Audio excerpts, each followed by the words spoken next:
Tech team, can you please begin the recording?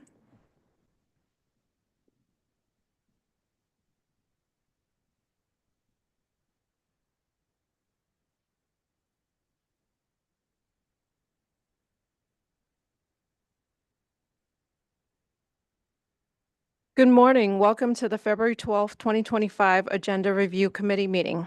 Before we start the meeting, I would like to share a few safety points. Please note that the primary exit and entrance to the boardroom is the door which you used to enter this morning. If you are leaving the room, please use this door. The restrooms are outside the boardroom doors to your left. During the meeting, we ask that you keep all aisles and exits clear. If you need any assistance during the meeting, please waive the attention of one of our security officers. Thank you for joining us today. President Hardin, we are now ready for you to begin the meeting.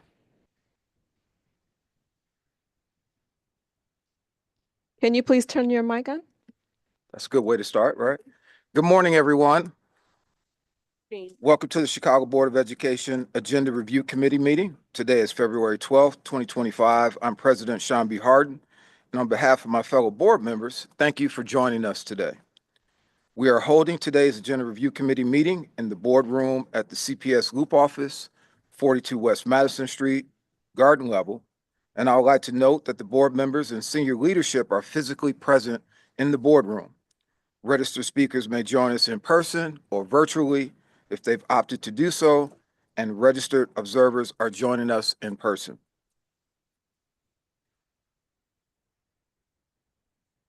The Agenda Review Committee meeting of Wednesday, February 12th, 2025 is hereby called to order.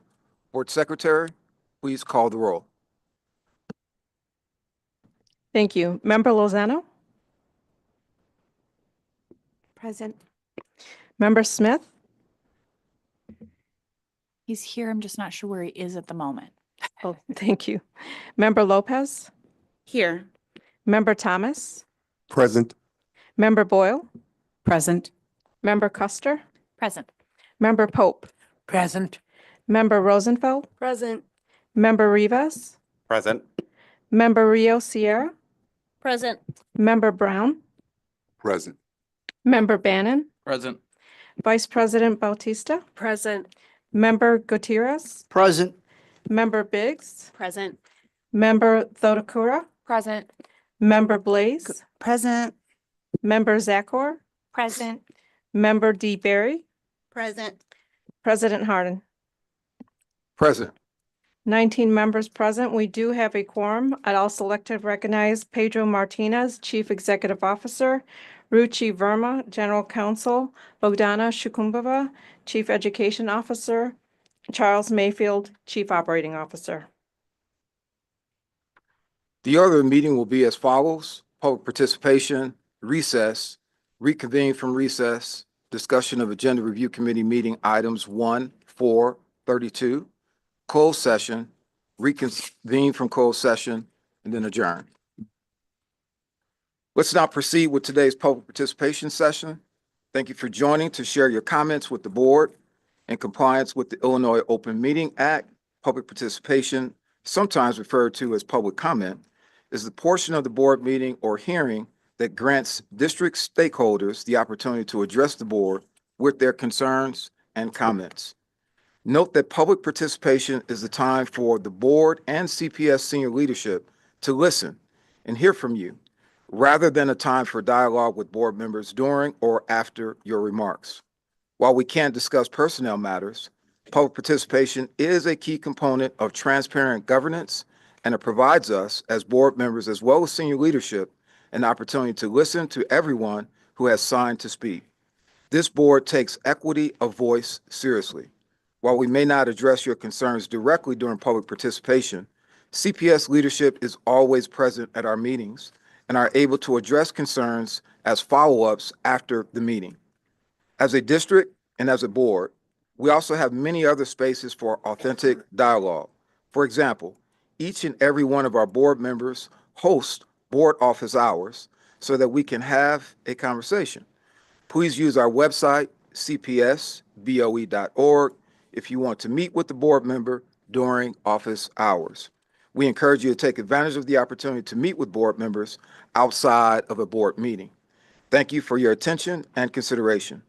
As a reminder, union representatives will be allotted 5 minutes to speak before public participation, and any elected officials will be allotted 5 minutes to speak after the conclusion of public participation.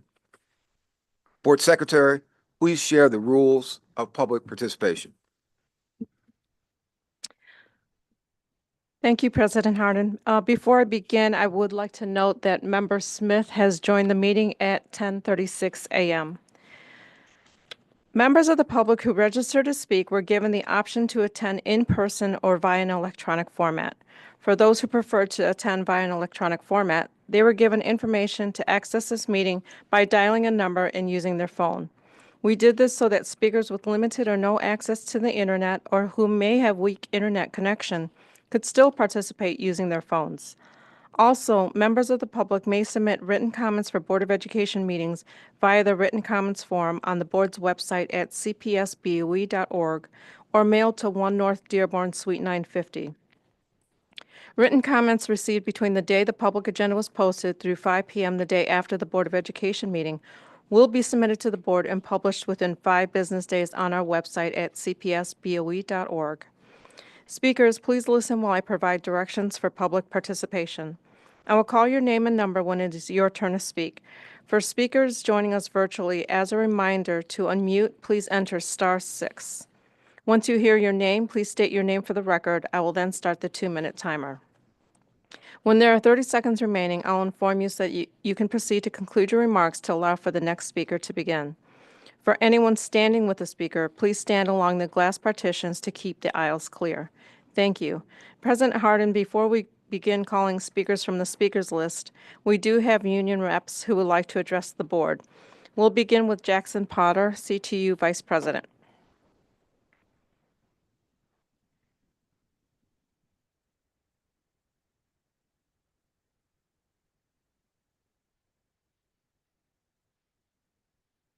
This AM, I'm here today with more questions than a declaration. Where's the plan? This Agenda Review Committee hearing doesn't have much of an agenda. And tomorrow in Washington, Linda McMahon will have her hearing to become the next Education Secretary responsible for dismantling public education for the Trump regime. This agenda looks like business as usual in a time that is anything but. Trump's already signed executive orders that are illegal and likely unenforceable, but say that teachers can't teach students the truth about history. Trump signed orders that anyone who supports students in gender-affirming care and counseling, emotional support, and resources to navigate their gender and sexuality could face prosecution. Told McMahon that he expects her to put herself out of a job by dismantling the department she's in charge of and rid the country of civil rights protections, anti-poverty supports at the federal level. He's laying the groundwork for what will likely become the largest educator-parent community coalition in history to defend the interests of Black children, children with disabilities, children in poverty, students who are undocumented. And these are disproportionately the students we have in CPS. Chicago needs a plan. If the federal government comes for academic freedom, what will CPS do? Will you sue to protect your policies? If they come for your federal funding, does the district have secondary plans for revenue? Has it discussed backups with the governor and other states that are providing it? The governor's address for budget is a week away. Has there been a single solitary email from this district to parents and allies alike about the need to rally for revenue in a state that ranks in the bottom quartile of school funding and is $2.6 billion below its own formula? How are we going to have protections for vulnerable students with that kind of advocacy? Has the CEO accepted a single revenue idea of the 25 plus we presented in bargaining that we could lobby for together and support our students? We're going February 24th with a state coalition for this very purpose. Will you join us? After the fact finder report was issued, we said it offered a viable path to settlement. The CEO said it was a road to perdition and strike. We have a need for more librarians, a better elementary day, a nurse in every school every day, art teachers for the 50 schools without them. This contract provides for it. Let's get it done. We're already seeing the ripple effects of not having the basics, and it's likely to get worse. Illinois farmers are locked out of grants. Head Start is in jeopardy. Elon Musk is stealing all our personal data.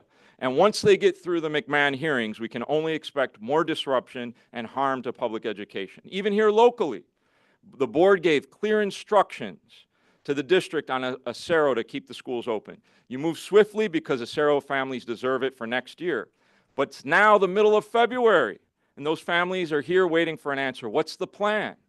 The people of Chicago did not elect you. The mayor did not appoint you to not provide leadership at this critical juncture.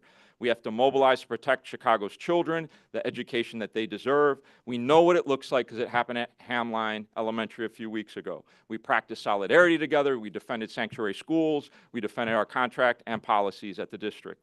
We have to expand the definition of sanctuary in this moment. Black history and black teachers deserve it, protecting academic freedom, ending racist disciplinary practices. For our students in special education, they need their services and staff. For our LGBTQIA students, they need to know that we're here to protect and defend them. You already know we're willing to collaborate at CTU on each and every one of these policies. We are beyond frustrated that they are not yet codified in a contract settlement.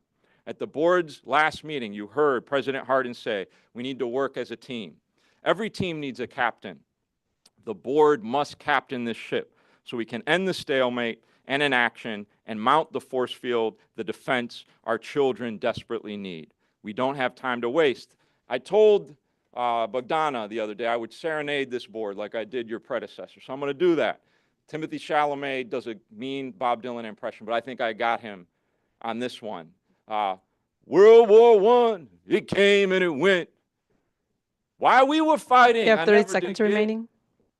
but I learned to accept and accept it with pride because we don't count the dead when God's on our side. That's why we need to speak the truth, teach the truth, say it like it is, save lives, feed hearts and minds, defend our district. Thank you.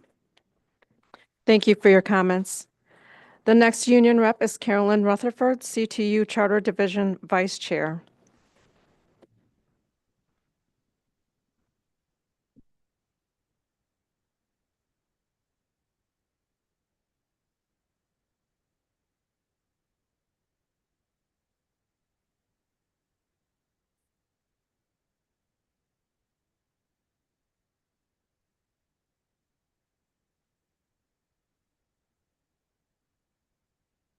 Good morning. My name is Caroline Rutherford, and I'm a visual art teacher with Acero Marquez. And I am the chair of our council of CTU members at the 15 Acero schools. I have been with the Acero network for 15 years. I chose to be a teacher at a charter school. I love my school. I love my students. But my charter network has failed me and everyone at our schools. Since Acero announced their plan on October 9th to close schools on thousands of students, we have been fighting for 126 days to get answers that we still do not have from Acero or CPS. We have been to every CPS board meeting. We've been to every Acero board meeting, and we still don't have answers. On December 20th, the Board of Education did what Acero has refused to do. They listened to us and voted unanimously to keep our schools open. Thank you, board members Hardin, Bautista, Pope, Blaze, and Thomas. The resolution you passed gave us all the hope we need and a path we deserve to keep our school communities whole. But now, 53 days after the resolution passed, Acero and CPS have us afraid that they will fail to implement the board's actions. We are still worrying about the future for our students and our schools. Board members Blaze and Pope attended the Acero board meeting last week to be in solidarity with parents, students, and teachers. Thank you very much. They witnessed the disrespect of the Acero board and Acero CEO Rich Rodriguez to the parents, students, and educators. Acero board members and CEO Rodriguez refused to address us. These parents, these teachers, these students, they ignored and walked out of the room. And we begged and cried for a response, and they just walked out. CEO Martinez, hi.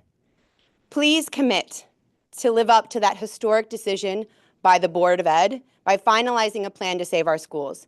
Please choose to treat the educators, parents, and students at these schools better than CEO Rodriguez.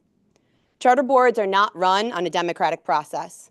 Acero's board is hand-selected by CEO Rodriguez, and they have no accountability to the public they serve. CPS board members, you were elected to speak for these people in front of you. There seems to be some confusion about the power dynamics here. Why would CPS allow Acero to have the power to say no to the resolution and undermine the power of this board? You hold Acero's charter, and you are their financial support. Without their charter, students, and money, Acero would not exist. Your resolution states that their charter renewal will be in question if they refuse to comply and move forward with the closures. Please use your power to hold Acero and CPS leaders true to the resolution you passed and ensure that they have a complete agreement to keep our schools open and our communities whole. The resolution directs CPS to create a plan to absorb these schools. Have you created the plan? Has the detailed plan been shared with the members of the board? Will you share that plan with us? We deserve to know what our future holds. Acero CEO Rodriguez is the villain in the Acero network. CEO Martinez, do not allow CPS to turn its back on 2,000 Latinx students, their families, and hundreds of educators like Rodriguez and Acero have. Please do not refuse to speak to us again today. We are demanding answers. Don't just tell us we're working on it, we'll get back to you. 126 days. We can't wait anymore. Each day that we wait does more harm to our schools as we lose families desperately worried about the future of their education. Tell us today that you will keep our schools open, that you won't let anything keep you from following the resolution. Tell us today that you will not allow Acero to bully you. I've negotiated 4 contracts with Acero. They may be unreasonable, but you have the power to take the 2 things that are most important to them away: their charter agreement and their money. Tens of millions in CPS funds that they have in their reserves. Tell us today that the 2,000 students at our schools are important, that they are part of CPS, that they have a home, and that you will take the steps You needed have to 30 keep their seconds schools remaining. open. Tell us today that we don't have to wait any longer, that our doors will be open in August for each of our schools. We deserve to be treated better than we have been treated by the Acero CEO.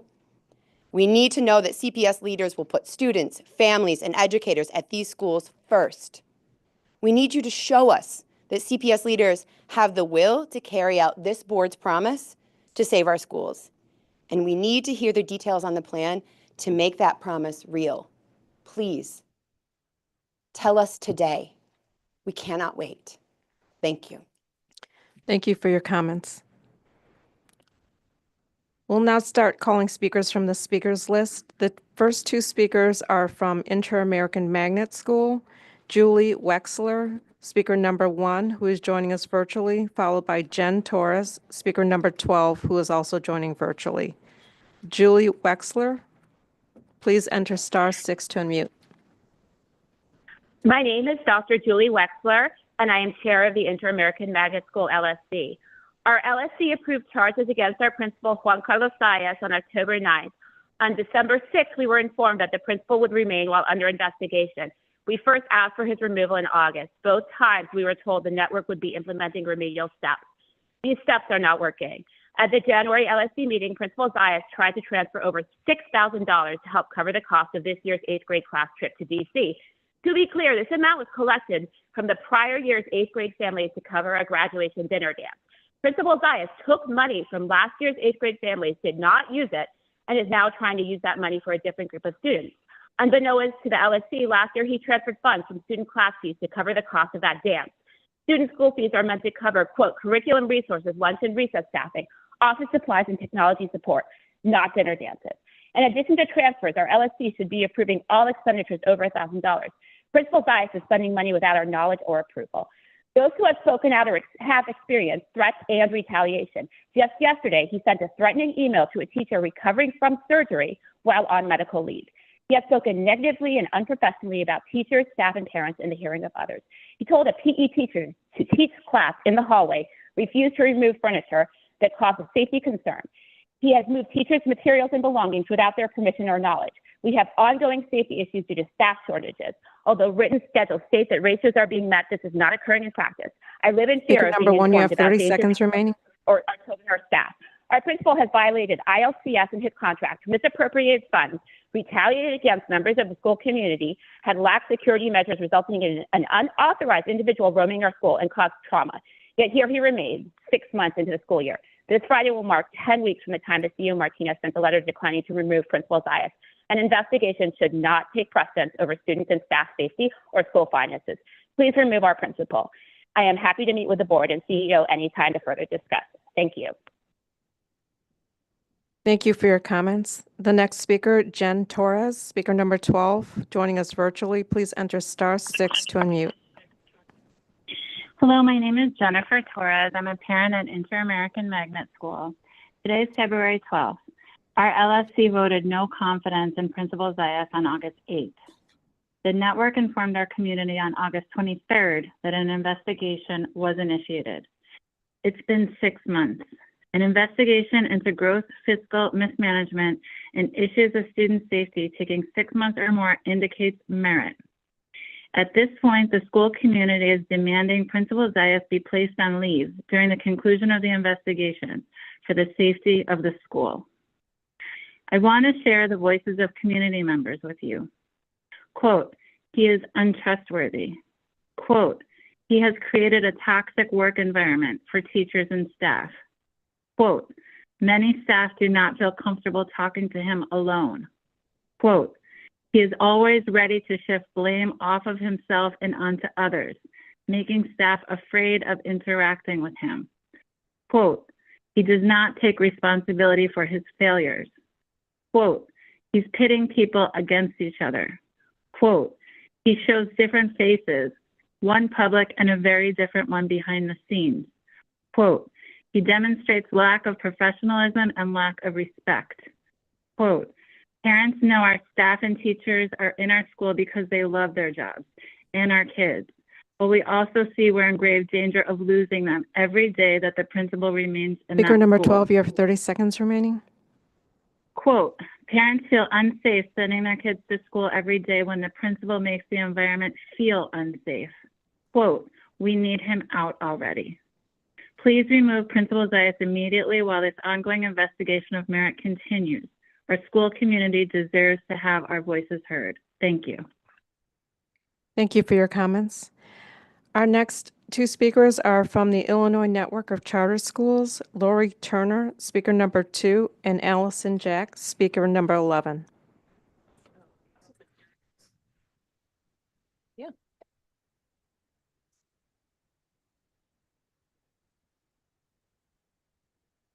Good morning, President Hardin, members of the board, and CEO Martinez.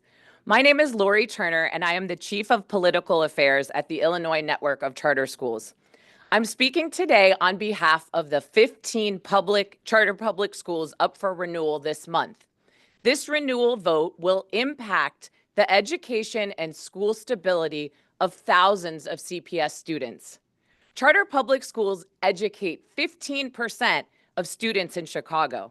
Thanks to their innovative practices, charters are a contributing partner with CPS in increasing graduation rates, college enrollment, scholarship awards, and post-secondary success in some of Chicago's historically underserved communities for more than 25 years.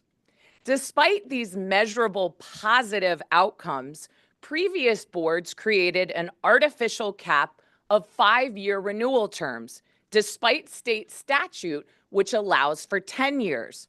Several schools in the past have received terms for fewer than 3 years or less. This has forced school leaders into an endless renewal cycle, stealing time and resources from students and classrooms. The impact of shorter renewal terms is simple.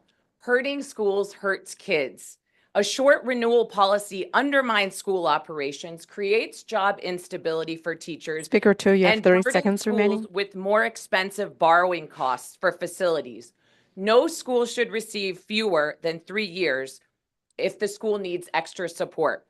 Today, we are asking the board for 7 to 10-year renewal terms for all deserving charter public schools, and no schools should receive fewer than 3 years if they need additional support.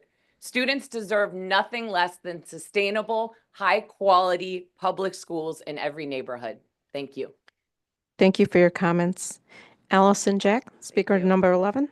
President Harden, CEO Martinez, and board members. I'm Allison Jack, Director of Advocacy at the Illinois Network of Charter Schools. I'm here also to talk about the 15 charter renewal votes that this board will be taking at the end of the month. Inks in the charter community are advocating for common sense renewal terms, like Lori just said, 7 to 10 years for high-performing schools, 5 to 7 for schools that are meeting standards, and no less than 3 for schools in need of support. It is a myth that the only time that charter schools are held accountable is during renewal. In fact, charter schools have to submit a massive amount of data and documents throughout the year, every year. Renewal is no different. It is a paperwork and compliance-heavy process that isn't student-centered. Among the over 100 metrics in renewal this year, just one is on academic outcomes, and that's the ISB summative. One, families are looking for many things in schools, looking for safety and support, but they also want to know, are their kids learning? I know that those of you on the board, that's what you care about. That's what I care about. The renewal process takes 12 months and hundreds of hours of educator time, and many of those metrics are out of the school's control. District schools have trouble finding bilingual endorsed teachers. So do charters. But district schools don't have their very existence threatened by this challenge. And to make things even more equitable, the vast majority of metrics used in renewal aren't publicly available for district schools. It's hard to tell if some of those metrics are even being collected. For nearly 30 years that CPS has Speaker 11, authorized you have 30 seconds schools, remaining. 3 years were rarely given. 1 and 2 year renewals were unheard of until recently. CPS has moved away from being punitive for its district schools and instead has focused on support. If this district believes in equity, then why take a different approach with your charter partners? Again, we're really hoping that you will consider no less than 3-year renewals for schools that are not performing as well as they should be. Thank you. Thank you for your comments. Our next group of speakers are from Acero. Shannon Phillips, speaker number 3, Stephanie Gomez, speaker number 4, Peter Collins, speaker number 9, Reina Rodriguez, speaker number 10, Ileana Castro, speaker number 14, who's joining virtually, Tiffany Nate, speaker number 18, Katarina Pollo, speaker number 19, joining us virtually, Yvonne Sanchez, speaker number 21, Daisy Arenda, speaker number 24, who is joining virtually.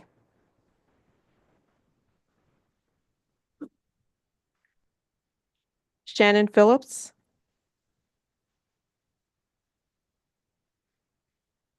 Hi, I'm Shannon Phillips, and I'm a teacher at Acero Charter Schools with Fino Tamayo, and I'm tired. I'm tired because it's February in Chicago. I'm tired because I took 4th graders on a field trip yesterday.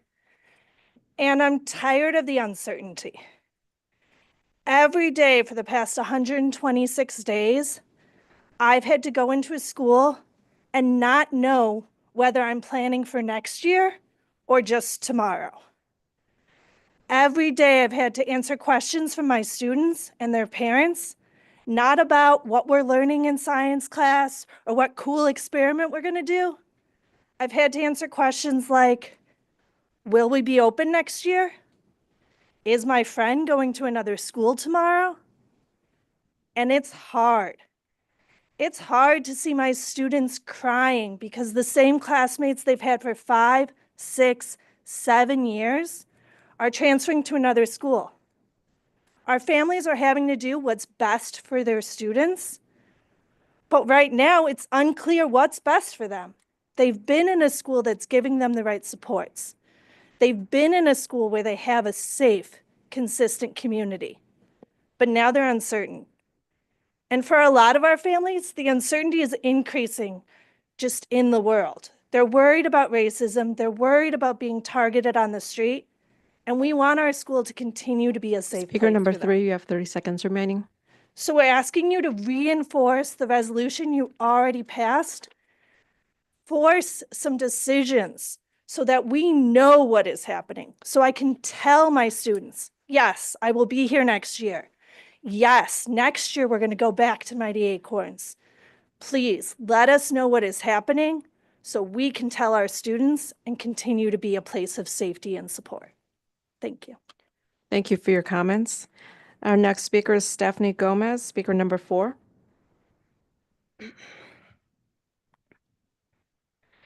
My name is Stephanie Gomez, and through everything that has unfolded, I'm still a proud mother of 2 Santiago Spartans. I also have a graduate making Santiago my home for over 12 years already. My little sister, who is 26 years old, is here with us today. She was the second graduating class, even before my son was old enough to attend the school. Honestly, I feel like a broken record repeating myself. Today makes number 9. The 9th CPS Board of Education meeting that I've attended, speaking at about half of them. It's been 126 days of chaos. 54 days ago, we received relief and were overjoyed. And the previous smaller board was able to witness the love in that room and the happiness when the vote came through to save our schools. But are our schools really going to be open next year? Why is Acero still operating like the schools are closing at the end of this year? If you come to the school and try to register your child, there's a disclosure that tells you your child may not attend this school next year because it may close. Acero threatens to close the schools if no agreement is settled this month. They shouldn't be allowed to think that that's an option or to even say it out loud. This feels like a complete sabotage, and I'm starting not to understand who is on my opposing team. Transparency was a big demand, and at Speaker this number point, 4, you have nobody's 30 being seconds remaining. transparent. I want to hear from you, and so does this room, CEO Martinez. We want to know what is being done. Are my kids going to this school next year? Acero sent an email last week that said pretty much nothing, and yesterday we got a very similar email from CPS. Make this agreement with Acero. You have the power to, and you should, revoke their charter if they choose to not agree and keep these schools open. CPS can and should also demand that Acero return the funds that they've been holding in reserves if no agreement is reached. Speaker number Stand 4, behind please your conclude word your and remarks. keep these schools open. Thank you. Thank you for your comments. Our next speaker, Peter Collins, speaker number 9. Thank you all for the hard work for the service of the young people of our city. My name is Peter Collins, and I'm a teacher at Victoria Soto High School in the Acero network of schools. And over 120 days ago, Acero used the absurd logic that a potential future financial debt forced them to close 7 schools in less than a year. Over 50 days ago, this board demanded that students, not debt holders, be put first. Thank you for passing that resolution. Pedro Martinez had months to defend my students, to tell them that they would not be kicked out of their classroom, that schools would not be closed, but he chose not to do that. It took this board to demand that a plan be put in place to save the schools. And has he done it? Has progress been made? When we ask these questions, we're met with vague assurances that things are being done, but it's complicated. Well, I assure you that kicking 2,000 students out of their classrooms is far more complicated, and that is the alternative option here. In a time where Donald Trump is in Washington, D.C., fueling all sorts of uncertainty, fear, and doubt in our Latinx communities, is it really right that CPS be adding to that? Is it really right that my students, when I talk to my freshman students about what they'll be doing next year as sophomores or as juniors here at Soto, they answer with, yeah, right, if we're open. This is the culture that's allowed to pervade when charter districts like Acero feel they can overrule a democratically Speaker 9, you have people's 30 board. seconds remaining. We ask that you reaffirm your resolution that you passed 54 days ago, that no schools will be closed at the end of this year, and that if Acero does not comply with this resolution, they are at risk of losing their charter, and the public funds must be returned to the taxpayers. Thank you. Thank you for your comments. Our next speaker, Reina Rodriguez, speaker number 10.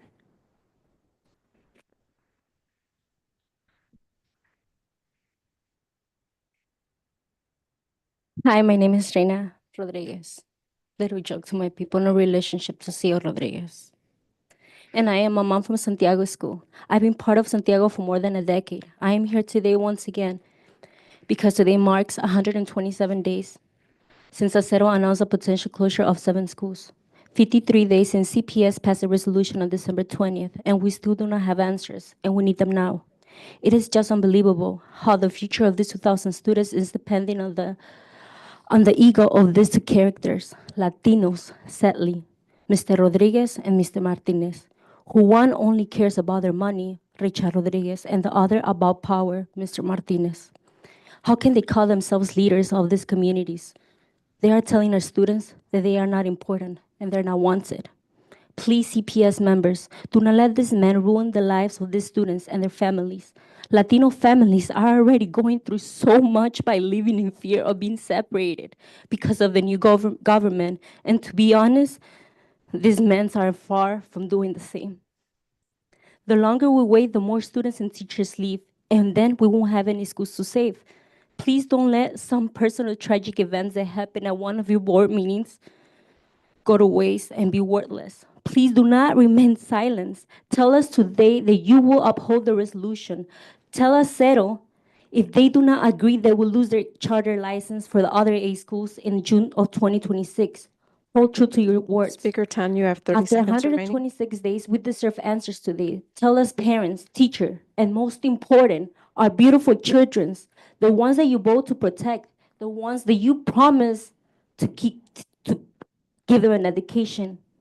Tell them that the schools will not close. Pedro Martinez and Richard Rodriguez, if you're watching this, I hope, Richard, at least you're watching this.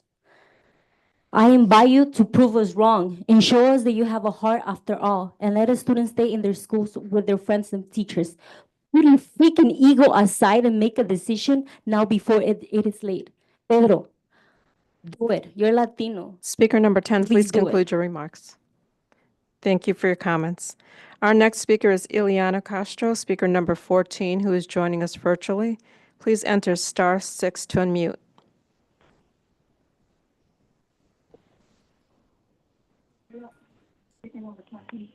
Hi, good morning. My name is Ileana Castro, and I am a bilingual teacher at Acero San Cisneros, where my daughter also attends school, and in the same community where I grew up. This community is a part of who I am, and I am deeply committed to seeing it thrive. On December 20th, CPS passed a historic resolution to save our schools. Since then, CPS CEO Pedro Martinez and Mr. Carmona were tasked with finding a solution. But here we are, 53 days later, with no action, no sense of urgency to come to a resolution, and no answers. The clock is ticking, and every day that passes without a resolution is a day we lose for our students, our families, and our community. The longer we wait, the more it feels like our future isn't being prioritized, and that is unacceptable. The Board of Education made a bold and historic move when they passed this resolution. But if they allow time to drag on with no real change, they will send a dangerous message that Acero can operate without accountability and that charter operators will never be held responsible by the very district that funds and oversees them. This isn't just about the future of Acero schools. It's about the credibility of the Board of Education itself as well. If Martinez, Carmona, and Acero are allowed to ignore this resolution, the message will be clear. The board's words mean nothing, and the community's concerns don't matter. We have been fighting for 126 days where both Acero and CPS have not given us any answers. We demand action now, and we demand that you uphold the resolution and ensure that our schools, our Speaker students, 14, and our you have 30 families are seconds given remaining. the future they deserve. The time for talk is over, and it's time for action. Thank you. Thank you for your comments. Our next speaker is Tiffany Negron, speaker number 18. Good morning. My name is Tiffany Negron, and I'm the case manager at Acero Fuentes and Acero Clemente. I'm also the vice chair of elementary schools for the Acero Council of CTU Educators. Hello again. We're back. Again. I'm guessing by now you've realized we aren't going away until we get some real answers, and we're certainly not going down without a fight. It's been 126 days since Acero announced their intent to betray our school communities, and 54 days since the board passed a resolution demanding CEO Martinez and Dr. Carmona create a real plan for what would happen next. They haven't. There's been plenty of finger pointing between CPS and Acero, but there still is no plan. It's because the rest of us must follow our boss's directives. If we don't, we'd probably receive an unsatisfactory on our reach evaluation and be placed on a do not hire list. Why do they same rules not apply here? Why are the adults being allowed to sit around doing nothing until it's too late while the children who depend on us beg for answers and support? What's happening here matters. This isn't your lunch order, your next vacation. We're talking about our children's future. The longer we wait, the more students and teachers we lose, the more broken our community becomes. I am keeping my promise to my students to fight for them every step of the way. I refuse to give up on the 500 special education students who most need us to have a plan in place to protect them. When times get tough, you figure out a way to fix the problem. You don't throw it all away. We will not stand by silently and allow Acero to throw our school communities away like they don't matter. I urge the board to follow through on the promise Speaker you've Aiken, made you to have 30 protect our seconds city's remaining. students. Put your foot down and do not turn your back on the 2,000 students who are depending on you. Force CEO Martinez and Acero to keep these schools open. Tell us today that you will uphold the resolution. After 126 days, we deserve answers today. Tell us our schools will not close. Thank you. Thank you for your comments. Our next speaker is Katarina Pollo, speaker number 19, who is joining us virtually. Please enter *6 to unmute.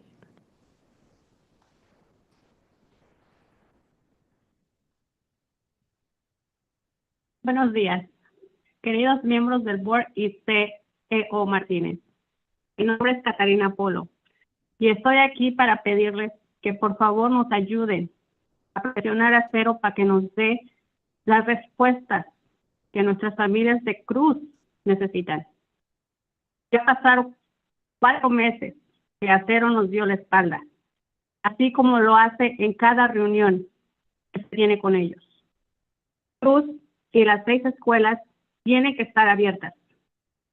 Si se cierra Cruz sus puertas, las escuelas alrededor no están capacitadas para tener más niños en los salones. Son escuelas pequeñas y no tienen los recursos ni los maestros para dar apoyo a los niños.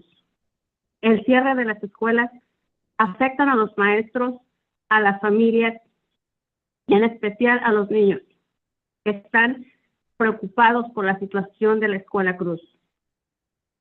Nuestra escuela es una comunidad que ahora más que nunca apoya, protege y quiere a sus niños. Yo sé que ustedes, miembros del board, nos apoyan para mantener las escuelas abiertas. CEO Martínez, haz su trabajo. Tienes que presionar a los miembros de Acero, porque necesitamos respuestas. Respuestas que nos han negado por 4 meses. No dejen que los estudiantes sufran Tiene las 30 consecuencias segundos. de la negligencia de otros. Gracias. Gracias por sus comentarios. Thank you for your comments. We'll now have the translators translate the statement. Good morning, dear members of the board, CEO Martinez. My name is Catarina Polo, and I am here to ask you to please help us put pressure on Acero so that they will give us the answers needed by our families at Cruz. It's been 4 months since Acero turned its back on us, as they do at every meeting with them. Cruz and the 6 other schools need to remain open. If Cruz closes its doors, the neighboring schools do not have the capacity to take in more children into their classrooms. They are small schools and do not have the resources or the teachers to support the children. The closing of the schools affects teachers, families, and especially the children, who are worried about the situation at Cruz. Our school is a community that now more than ever supports, protects, and loves its children. I know that you here at the board support us in keeping the school open. CEO Martinez, please do your job. You have to put pressure on the Acero members because we need answers. Answers that have been denied to us for 4 months. Don't let students suffer the consequences of others' negligence. Thank you. Thank you. The next speaker is Yvonne Sanchez, speaker number 21.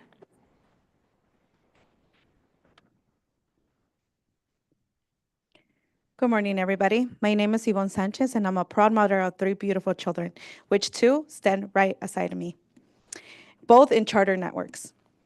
We stand here today because we refuse to be silenced. For too long, Acero leadership under the director of CEO Richard Rodriguez has ignored the voices of parents, teachers, and students. Time and time again, we have tried to engage in board meetings only to be dismissed, shout out, and pressured into silence, as some of CPS board members witnessed in February 5th. Let me explain how Acero works.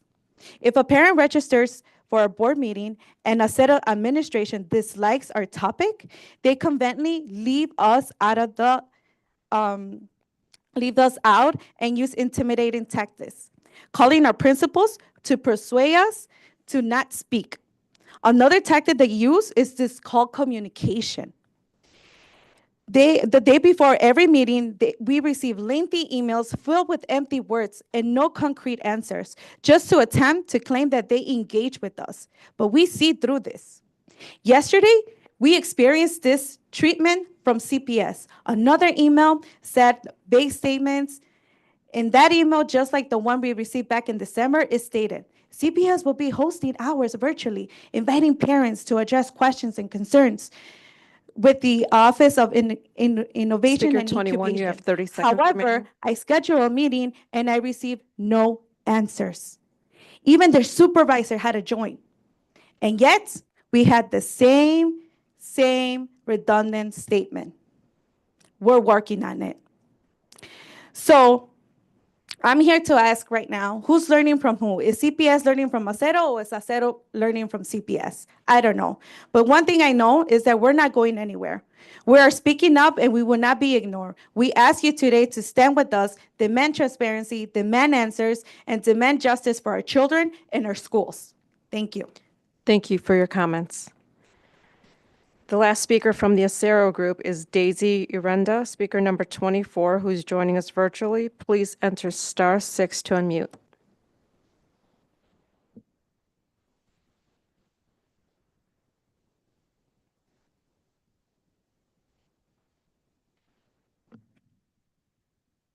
Daisy Urenda, speaker number 24, please enter *6 to unmute.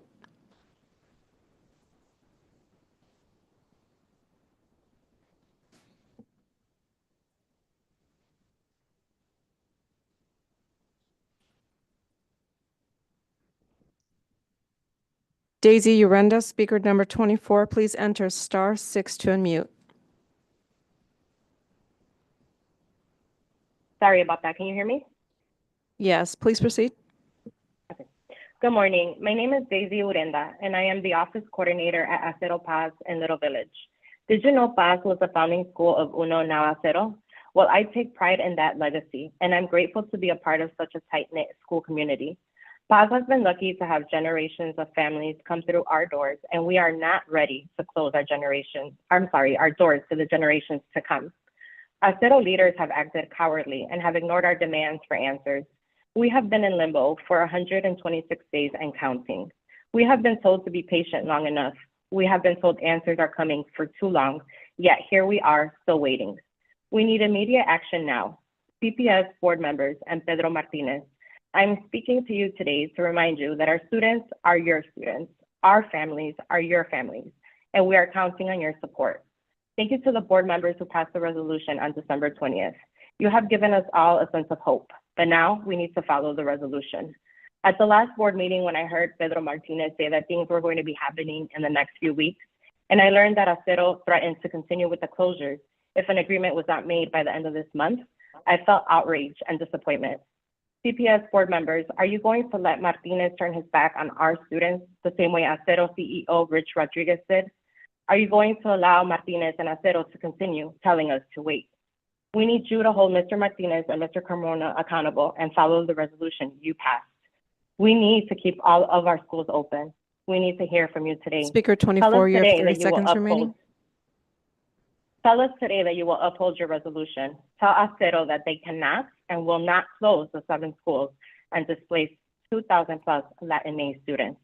Thank you for your time. Thank you for your comments.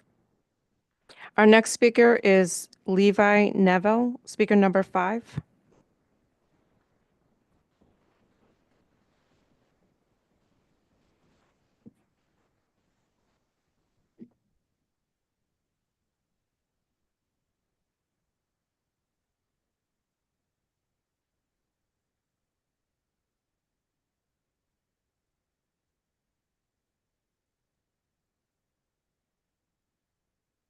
Good morning.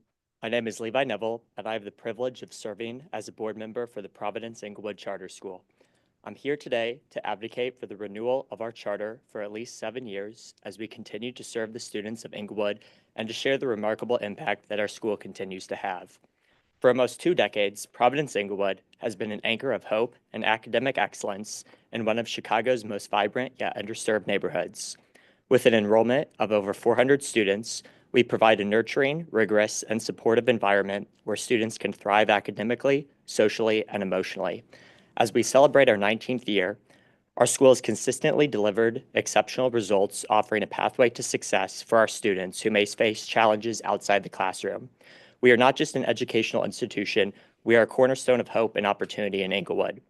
I'm proud to share that our students are matriculating to some of Chicago's most prestigious high schools. Our 8th grade students have earned spots at institutions such as Noble UIC College Prep, Whitney Young, and Walter Payton College Prep. These successes are a testament to the strength of our curriculum, our dedicated staff, and the hard work of our students and their families. At Providence Inglewood, we don't just teach, we build futures. We create an environment where our students feel seen, supported, and valued, ensuring they develop into confident young adults who are ready to contribute to their communities. We are preparing our students for life beyond high school and equipping them with the critical skills they need to reach their full potential and become the leaders of tomorrow. Speaker number 5, you have 30 seconds remaining. As we look to the future, we are committed to continuing this legacy of excellence. The renewal of our charter is critical to continuing this vital work. I respectfully advocate for your approval in renewing our charter for at least 7 years so that we can continue providing the transformative education, opportunity, empowerment, and hope that our students deserve. Thank you for your time and consideration.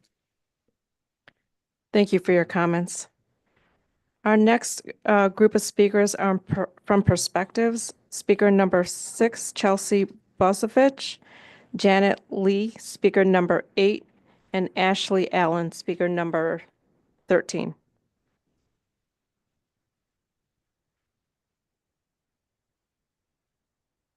Good morning. My name is Chelsea Brozovich, and I am honored to serve as the Director of Special Education at Perspectives Charter Schools.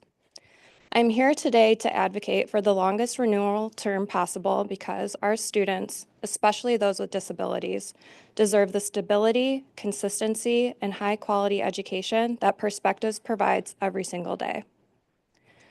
At Perspectives, we believe that every child can. Every child can learn, grow, and achieve when given the right support. Our vision for an inclusive culture is not just about meeting the needs of students with disabilities. It's about embracing and valuing every learner, ensuring they are seen, heard, and empowered to reach their fullest potential. Inclusion is not a program, it is who we are. Throughout my 11 years at Perspectives, I've had the privilege of witnessing countless students with disabilities not only thrive within our school community, but also achieve success beyond it because of the unwavering support we provide. Students who once faced significant challenges have graduated with confidence, prepared to take on college, career, and life. Their success is a powerful reminder of what is possible when a school relentlessly believes in its students and invests in their growth. We provide interventions tailored to students' needs, collaborate closely with families, and create classrooms where differences are strengths, not barriers. But true inclusion For number requires 6, you have 30 seconds consistency. remaining. Our students shine when they have a stable, supportive learning environment year after year.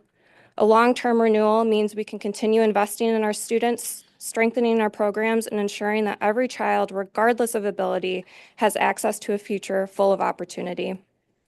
I urge you to grant Perspectives the longest renewal term possible because every child can and every child deserves a school that believes in them.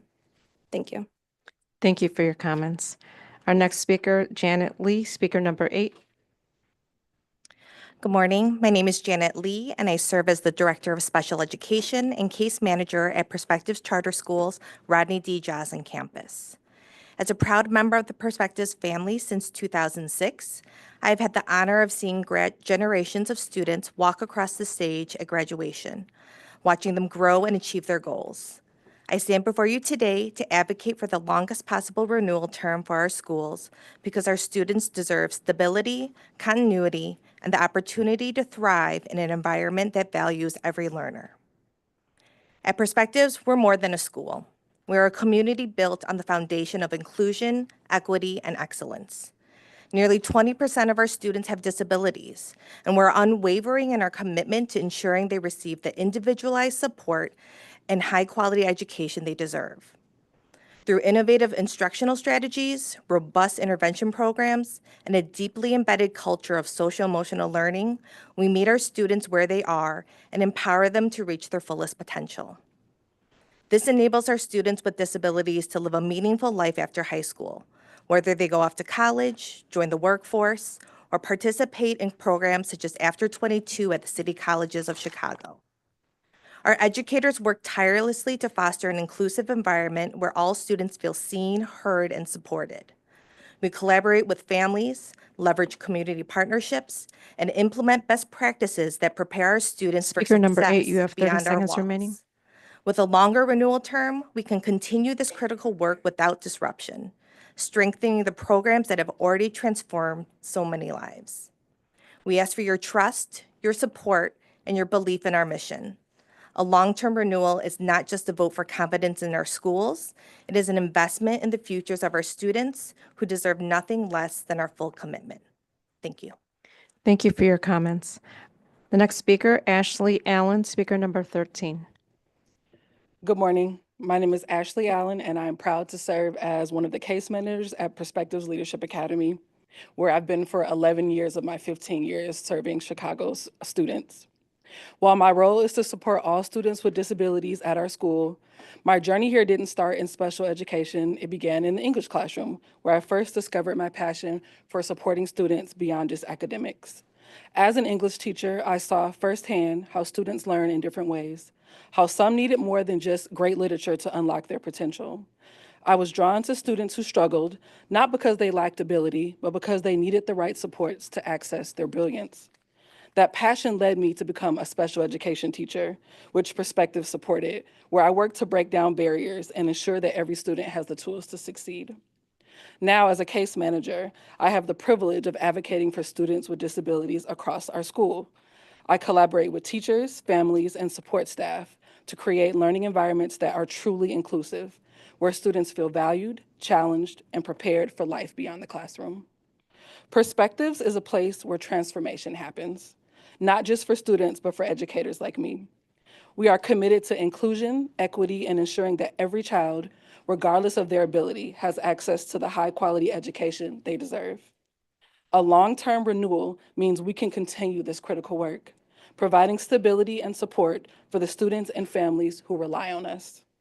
I urge you to grant the longest Speaker renewal 13, term you have 30 possible, seconds remaining. because our students deserve it and our mission demands it. Thank you. Thank you for your comments. Our next speaker is Tara Branch, speaker number 16.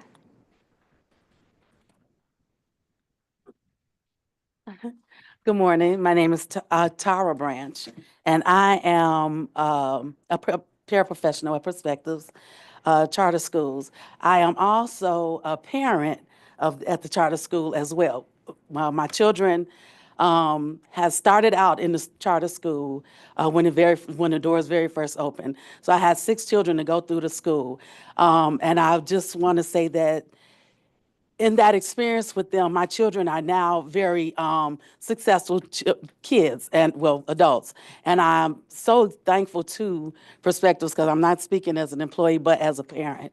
The things that my children got to experience and the things that they do now. I have 3 children has come back to the school to work. One as a gym teacher, security, and then the other as a paraprofessional that's now in school getting her master's in education.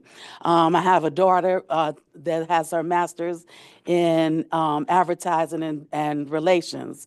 Another daughter they all went through college because of Perspectives. At the time that my children were graduating 8th grade, I was looking for a place for them to go. And lo and behold, Calumet had closed and Perspectives had come in, and my children just thrived. There was a place that I felt with family. They knew all of my children's names. They knew me. The things that as a parent, I brought to the school, it was validated, it was honored, and nothing. Speaker 16, you have 30 Nothing seconds that remaining. that we brought to the table, we as parents, we did not see. So I do too urge that you give us the longest time allotted for our school to remain open so that the children that I work with, those that are special needs or our spare children, that they can have the same privileges and opportunities, just as my kids did. My son, who was one of our spare children then, is now thriving, working, and doing well. So I thank you all for just listening to us and helping us to continue on this great work that has been started in the charter schools. Thank you. Thank you for your comments. Our next two speakers are from North Lawndale College Prep. Marie Sanvillas Miles, speaker number 17, who's joining us virtually, and Dr. Janisa Brown, speaker number 27, who's also joining us virtually. Marie Sanvillas Miles. Good morning, distinguished board members and CEO Martinez. My name is Marie Sanvillas Miles, and I serve as Chief of Staff and the Athletic Director at North Lawndale College Prep High School. Over the past 8 years, as Dean, Director, Interim Principal, I've been committed to one thing above all, the success of our scholars. I've witnessed our community's greatest triumphs and stood behind our scholars and staff through difficult challenges. I've seen big wins on the basketball court, the track and field, and the football field. But the real victories are the ones that happen every single day in our classrooms and hallways. The victories of perseverance and young people realizing their own potential. NLCP is more than a school. It is a pillar of this community. It is a place where students know they are valued and will be equipped to succeed in whatever path they choose. I've seen our scholars return on alumni night, not just to reminisce, but to thank our teachers and mentors who shaped their lives. That gratitude is a testament to NLCP's lasting impact. But the work is not done. There are more scholars to reach, more futures to shape. As we seek the renewal of our charter, I ask that you see NLCP for what it truly is, and come by to visit us as well and to hear from the scholars themselves and their Speaker parents. 17, you have 30 seconds remaining. NLCP is a place of hope and limitless opportunities. With over 30 years of education, I can say with confidence that NLCP is where I want to finish and retire. I believe in our mission, and I humbly ask your support in renewing our charter so we can continue changing the lives in North Lawndale. Thank you very much. Thank you for your comments. Our next speaker, Dr. Janisa Brown, speaker 27. Please enter *6 to unmute.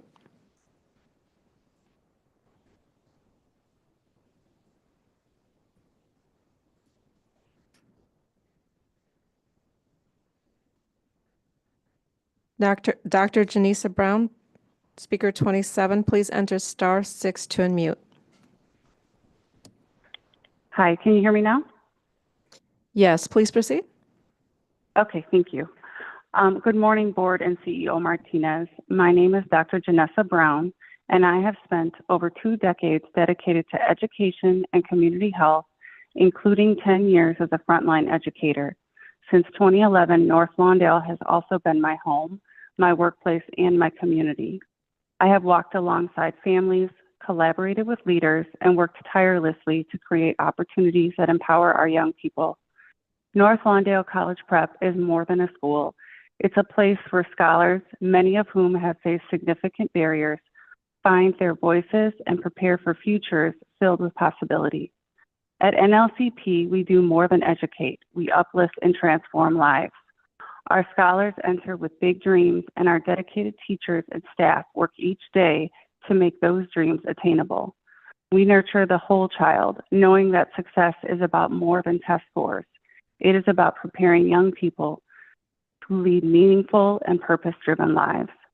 NLCP is woven into the fabric of this community. Families trust us. Students know they are valued. Alumni return not just to visit, but to give back to the next generation.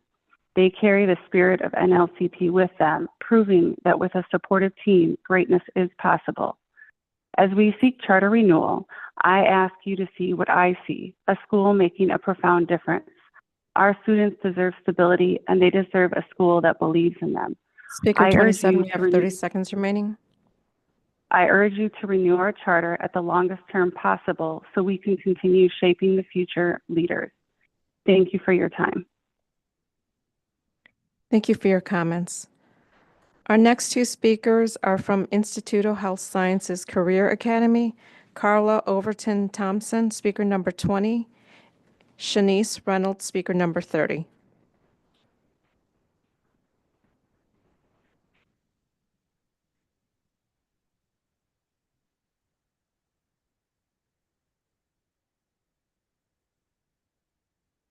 Good morning.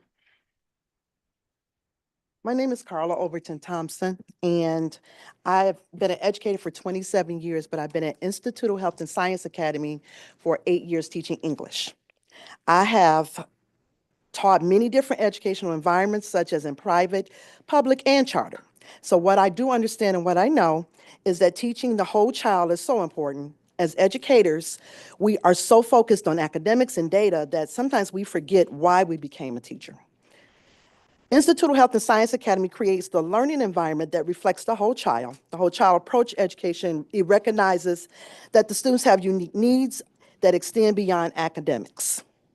With the assistance of the staff, the administrators, and the various partnerships in our school, students can reach their full potential. Institute of Health and Science Academy provides the following to the parents, students, and the community of Pilsen. Creates safe environments and learning environments, provides access for nutritious meals before, after school, and food pantries. Offer the rich learning experiences outside of the classroom, and it allows parents and students to continue learning the importance of literacy and diversity. Field trips, reading nights, math night, Hispanic night, and we're currently celebrating our Black History Month. And many other opportunities that provide for our students to be prepared in an ever-changing world. Ensure our students that they are healthy, engaged, and supported and challenged constantly. Students stay after teachers stay after school to Speaker provide. 20, you have 30 seconds remaining. Teachers provide extra support for our students, tutoring, credit recovery, homework club, and many others. Encourage our students to pursue their actual passions, medical programs, and college programs. To continue that, as an educator of Institute of Health and Science Academy, I am asking that you consider our school to have a 5-year contract so that we may continue to grow, encourage our students, parents, and community academically, mentally, financially, physically, and emotionally for the next generation. Thank you. Thank you for your comments. Shanice Reynolds, speaker number 30. Good afternoon. No, it's still morning. Good morning. Members of the elected school board and CEO Martinez, my name is Shanice Reynolds, and I am a proud administrator at Institute of Health Science Career Academy, which we lovingly call ISHCA, a school that has been transforming students' lives and their families for over 10 years. At ISHCA, we are not preparing students just for graduation.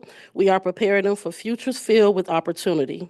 Our rigorous health science focused curriculum, dedicated teachers and support staff, we ensure our students are college ready and career ready.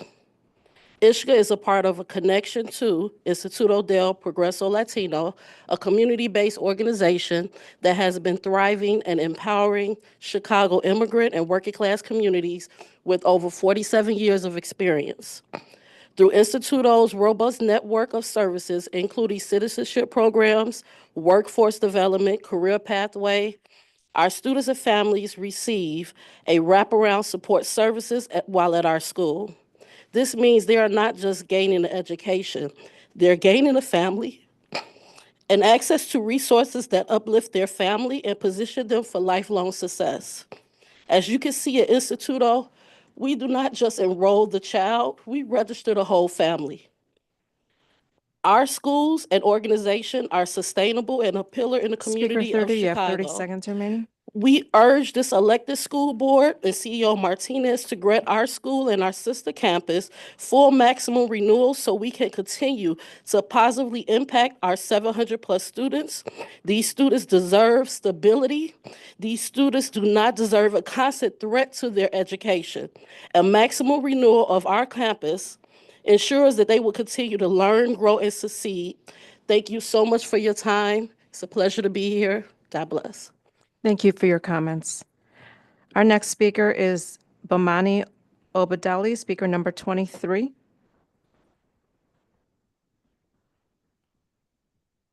Good morning to the board and to CEO Martinez. I come here to address an issue with agenda item number 2, school and safety.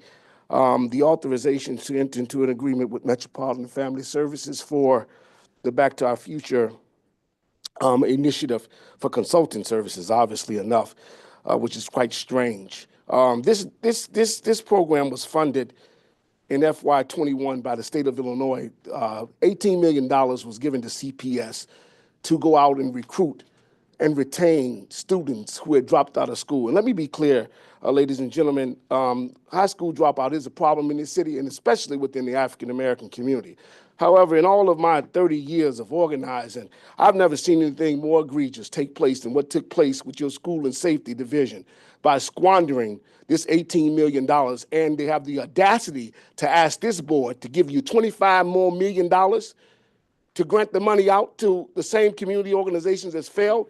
I would ask that, number one, you should ask, why wasn't the Option School Network involved in this process? Why was it just school and safety in this initiative?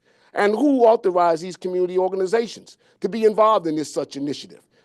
This is just an egregious failure on the part of school and safety to squander an opportunity to graduate. And then Chalkbeat did a review of this program and found out Speaker that one of the 23, children, you have 30 seconds remaining. one of the schools mentioned in here lied and said that the students graduated from a school that they did not. It didn't even happen. So I would urge you to reconsider this motion. Again, I do think efforts need to be made to retain and work with students who've dropped out is critically needed within our community. This is not the route to take. And I would ask that you would pull this agenda item for further clarification as to where the money went from the state of Illinois under the Office of Gun Violence Prevention that was granted to CPS in the initial space before you grant a new contract to anyone else. Thank you. Thank you for your comments. Our next speaker is Michael Brunson, speaker 25.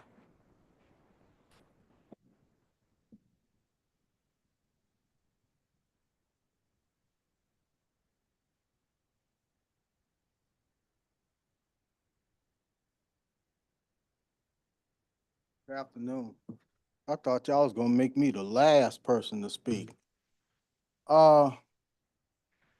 First of all, I would be remiss if I did not mention the fact that every time you open up your meeting, you talk about equity of voice. And you have local school council members who are elected members. We're elected by the public.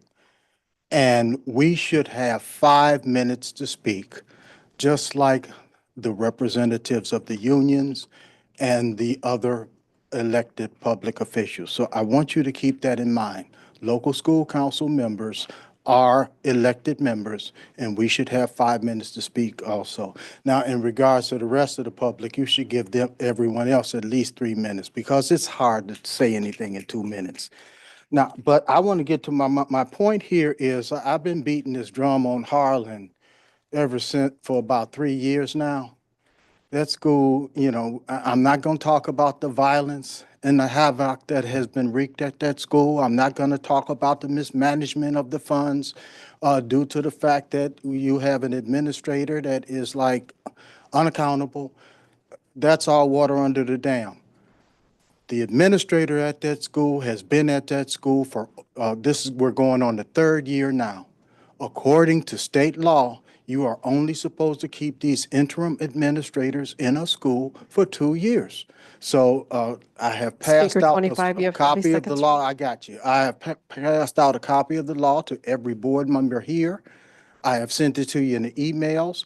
All I am asking for you to do now is to place it on the agenda of your upcoming meeting and take a formal vote on it. What are you going to do to follow the law and do justice by Harlan High School? Because we definitely need to have a new administrator in that school. And that's all that I'm asking, and I would like, once again, I'd like to see you vote on that and discuss it. And if you're not going to do it, then tell me why, because we need to have some answers there. Thank you so much. Take care. Thank you for your comments. Our next two speakers are from Catalyst Circle Rock, Pastor Rob Stevenson, speaker number 26, and James Borshade, speaker 28, who's joining us virtually.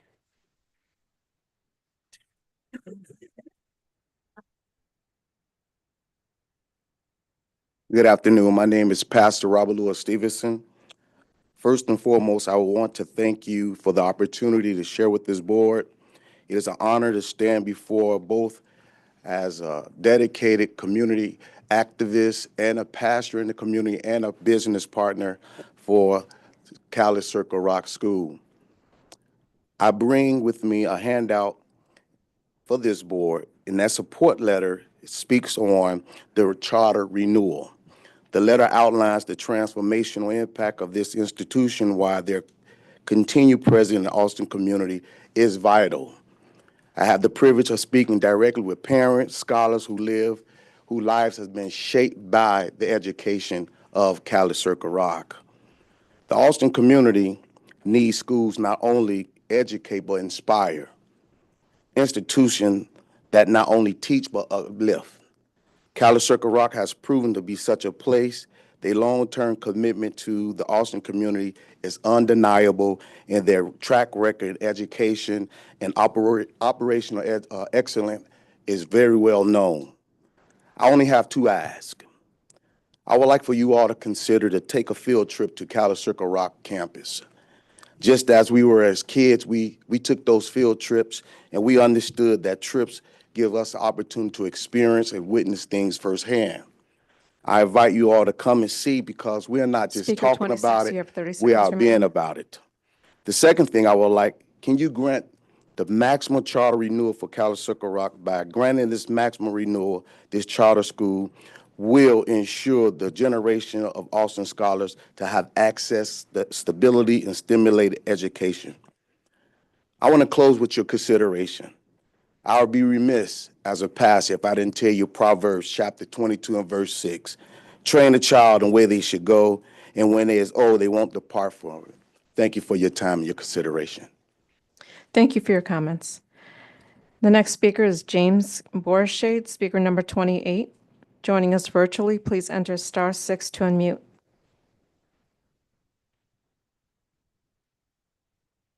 Good morning. I'm speaking in support of Catalyst Schools. I want to thank this board for the opportunity to do so.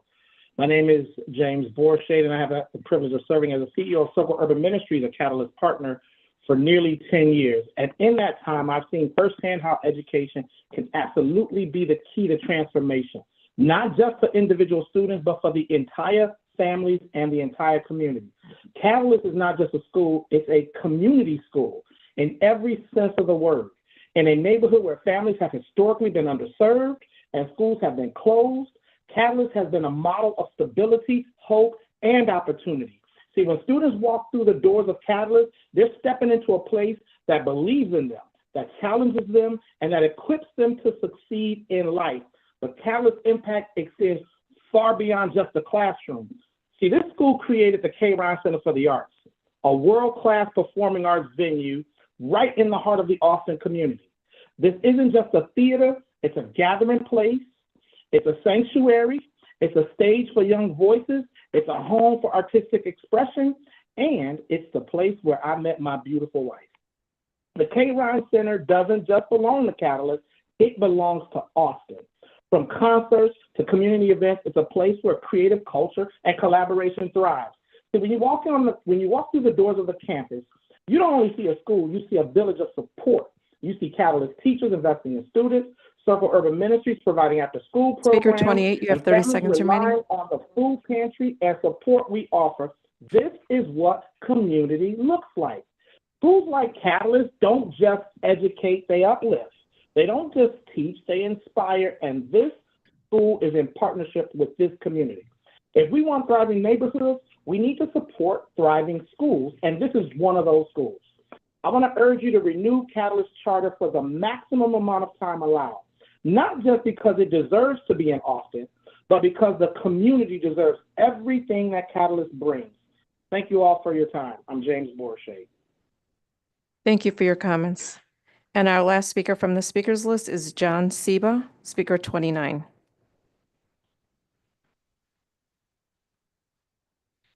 How's it going?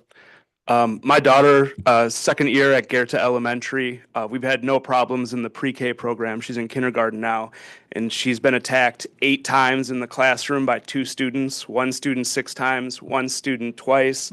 The only options we've been given from the school and the network we've been continually told we can leave the school, or she could be in a dual language class where she's at a social and learning deficit because she doesn't speak Spanish.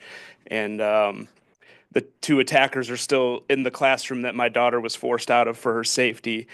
We really need an unbiased bullying report of the first student. The bullying report that the principal filed, it happened during his contract renewal year. The student in question, his mother is on the board of the Friends of Goethe School. We brought up the conflict of interest. I brought up conflict of interest with the principal and the mom back in October. And at the next day when we had a meeting with the principal, et cetera, they convinced us not to open a bullying investigation. And then after that, the kid attacked our daughter again. So the principal triggered it without any input from us. During the 10 days that he decided it unfounded, the student attacked our daughter again. We've been continually denied access to the video from the meeting that they took.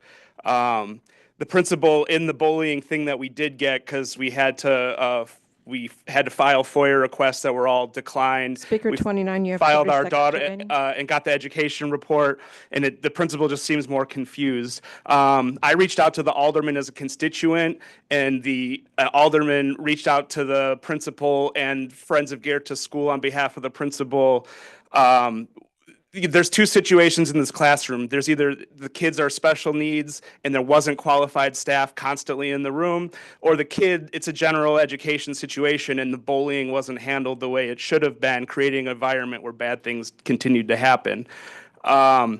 Jerry Travlos from the network, the second kid that attacked our daughter, the first attack, he downplayed it as an excited accident, told 29, us we please were conclude your overreacting. And the Sika from the second attack, the one that Jerry, the kid attacked our daughter 2 weeks later. This is a quote from the Sika from the second attack, from the kid that Jerry said was okay. When Speaker they were 29, just please staring at conclude your her, I had a remarks. feeling we were going to do something. So I hurried my way over and told Ida to back away. As words came out of my mouth, he managed to smack her in the face. Our daughter shouldn't hate going to school, and she should be safe in the classroom where she's thriving in. Thank you. Thank you for your comments. President Harden, this concludes public participation. Thank you. Before I open it up to board members for comments, I do want to acknowledge all of the feedback and comments and input we received from families around this Acero issue. It's very important to us that we come to a conclusion very quickly. I'm going to ask CEO Martinez to offer some comments. Thank you, President Harden. This continues to be a priority for myself. I know it's a priority for the board. So no, we are working diligently on the best solution possible. We're hoping to provide you more information as soon as possible, but know that will continue to be a priority. Because Acero is starting at the end of this month. What's soon as possible? We've been hearing that for 126 days. There needs to be more. Can you tell us any more? What's in the plan? Has the board seen the plan?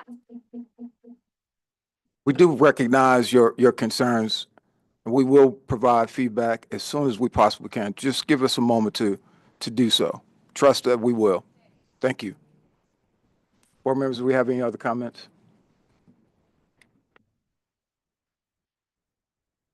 This concludes public, yes. Just a happy Black History Month to everybody. I also want to say we didn't take the time to acknowledge the 2 board members that cycled off the board when the new folks came on. So I just want to say, give a big thank you to Rafael Yanez and Mary Gardner. They were incredible allies. We as a board came in at a real difficult time. There was only, and it was just a few months between one board leaving and all of you wonderful people joining us. And we were quickly, we went from 7 down to 6, and we were under fire almost always. But I'll tell you, Mary Gardner was like no nonsense. She was our vice president, and so she had to step up into leadership quickly.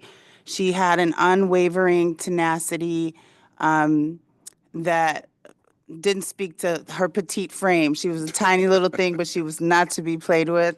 And then Officer Rafael Yanez,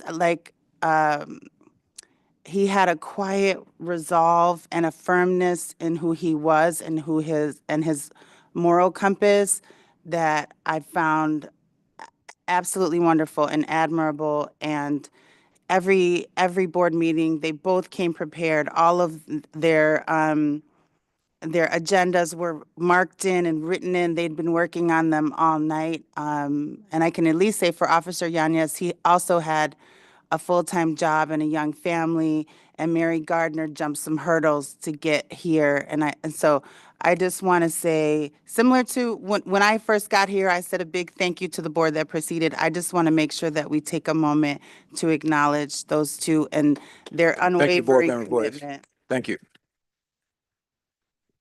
President Harden. Yes. Board Member Lopez and then Board Member Brown. Okay. Thank you, President. Also, given that I do represent many of the Acero schools, and I have heard from parents directly via email and also in many communities, I just want to say that I hear you, and please keep us in the loop. I also want to stress to the fellow board that it's something that is very important to the many families who have been impacted, and I continue working to help find a resolution. Board Member Brown. Thank you, President Harden. It is painful for me to watch parents be put and watch families be put in traumatic situations like the Acero parents are going through right now. I know what it feels like. I've been on the other side. And I think if this board is moving in a different direction, then my humble opinion, they should have daily communication, not by email, with somebody from CPS.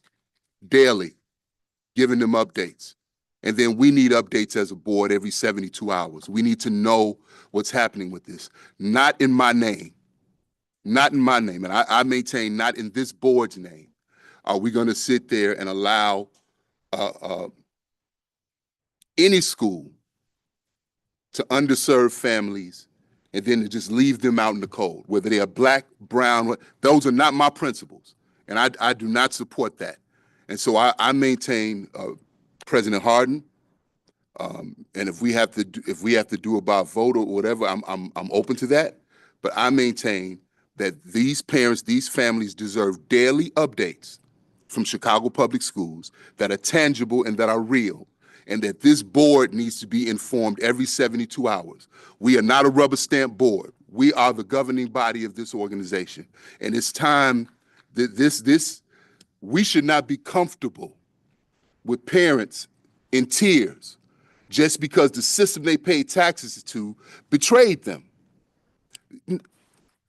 Thank you, Board Member Brown. Thank you, thank you.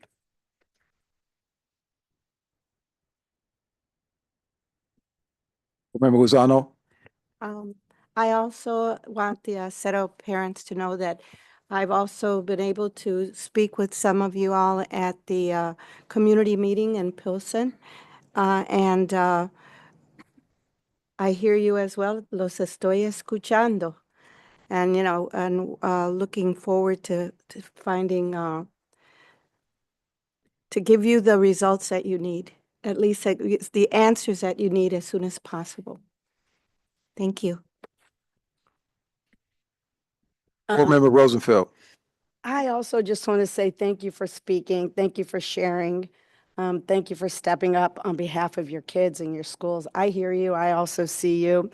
And I firmly believe and agree that all CPS families, including our charter families, deserve stability.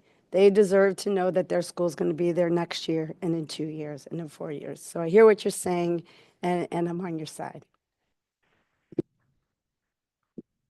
Thank you. Board Member Smith, I have some questions about renewals. And one of my questions is, when it comes to charter renewals, is it possible to do quarterly updates so that there's not a rush to renewal after 2 years or 3 years? Is it possible to, as we're talking about updates, work closer with the charters to make sure that they fulfill what the objectives are so that they can be in a better position to get a bigger renewal? That's one question. My second question is it possible for the board to create other tools to hold the schools accountable for fulfilling the obligations that lead to renewal?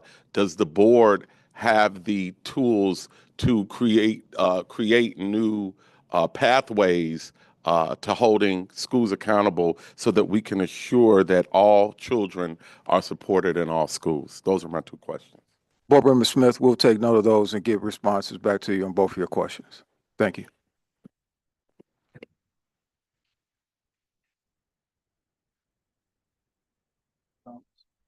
Board Member Thomas.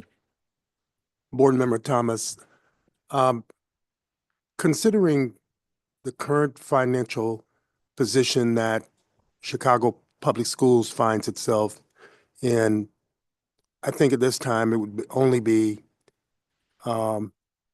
prudent to ask for a review of performance for any vendor that is requesting funding for what they did during the previous cycle.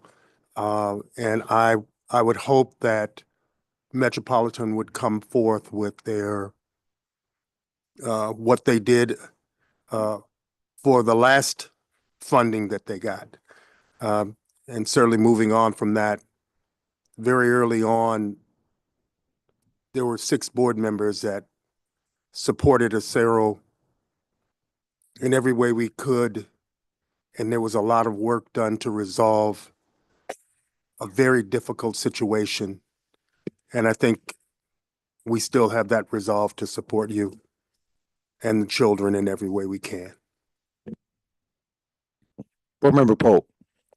Yes, good morning, and I just wanted to address the Acero parents as well. I did attend your board meeting last week, not your board meeting, but the board meeting of Acero, and it made me very grateful for the people sitting around this table who are listening to the people who are talking to them, who are caring, who are responding to the people. It makes me grateful for the public nature of our business, our democratic process, the fact that we are not slipping outside doors without saying anything to people, and the fact that we do not cut public participation short, even when we may not always like or agree with what people say. They have a right to say it. That's the nature of the public. The other thing I wanted to say is, we are not going to let this issue drop. This is important. We made a decision as a board, and we are going to make sure that the people who work for the Chicago Public Schools do everything in their power to make it possible for you and your children to have the kind of stability and the kind of education that you need and deserve. So I know it's been a long time, but we are still walking side by side with you. Thank you, Board Member Ruiz. President, just quickly, I would also, I'm sorry, my apologies. I just wanted to say to our Acero parents that are here, again, as many of us have said, we appreciate you being here. We appreciate you bringing your concerns. Know that we are being informed and we're working hard to ensure that a resolution comes out of this. There are two parties to that, us and Acero. And so I encourage you to keep voicing your concerns and to make sure that we're also holding the Acero board accountable. And the other thing that I wanted to say, we obviously want stability, and Acero families deserve that stability. I believe all of our charter families deserve that stability. So when we're thinking about authentic community engagement around these charter renewals, this is something that we're going to have to be voting on, and I really hope that we get more opportunity to talk about these renewals, especially because it's something that we are coming in on right at the end of it. As someone who's talked about authentic community engagement, not being able to see that in this process, I'd really like the opportunity for us to be able to discuss these charter renewals in that sense, to get more information, hold them accountable, but also ensure that there's stability in our schools. And stability for a longer term period. So thank you. Board Member Brown. Yeah, just a few things, and I apologize. A few things. I think when the public makes presentations, we need to know, and I think it's respectful that who's going to follow up with them is identified, so that folks are not just speaking into the wind here. But I heard conflicts with Interamerican, a parent from Garrettton who had significant concerns, and I think it will help us to build the public confidence that we are responsive. Again, I've experienced being on the other side of that gate and you're pouring your heart out and people just stare at you and then you walk away. And I don't think that's the way that this body should act. If somebody raises an issue, humbly, I think, whether, CEO, whether it's you or someone from your team, publicly let them know this person will get back with you. Their time is valuable just as ours is. And so when people come out, and this meeting is at 10:30 in the morning, where a lot of folks cannot attend. And so I think if we're going to have it here, the way we conduct ourselves is important. Respect is not just a buzzword that we say. It's also demonstrated through how we treat people, how we make people feel. It's important. It's important. So I just want to share that. Thank you, Board Member Brown. This concludes public participation. We'll now move into a short recess. Board Member Lopez, do you have a motion, MO1? I move that the board take a 20-minute recess. Is there a second? Second the motion. Thank you. I'll proceed with a roll call. Member Lozano? Yes. Member Smith? Yes. Member Lopez? Aye. Member Thomas? Aye. Member Boyle? Aye. Member Custer? Aye. Member Pope? Yes. Member Rosenfeld? Yes. Member Rivas? Yes. Member Rio Sierra? Yes. Member Brown? Is this for a 2-hour recess? Oh, okay. Aye. Member Bannon? Aye. Vice President Bautista? Yes. Member Gutierrez? Aye. Member Biggs? Aye. Member Thodakura? Yes. Member Blaze? Aye. Member Zakor? Aye. Member DeBerry? Aye. 19 ayes, 0 nays. This motion is adopted by the board. President Harden, this meeting will now go into a 20-minute recess.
Reconvene. Board members will now proceed with potential board reports to be considered at the February 27, 2025 regular meeting. After each item is presented, board members will have the opportunity to ask their questions briefly and make comments before proceeding to the next item on the agenda. Thank you. Board members, we will begin with the following education item number 1. Authorize the first renewal agreement with ATI Holdings LLC.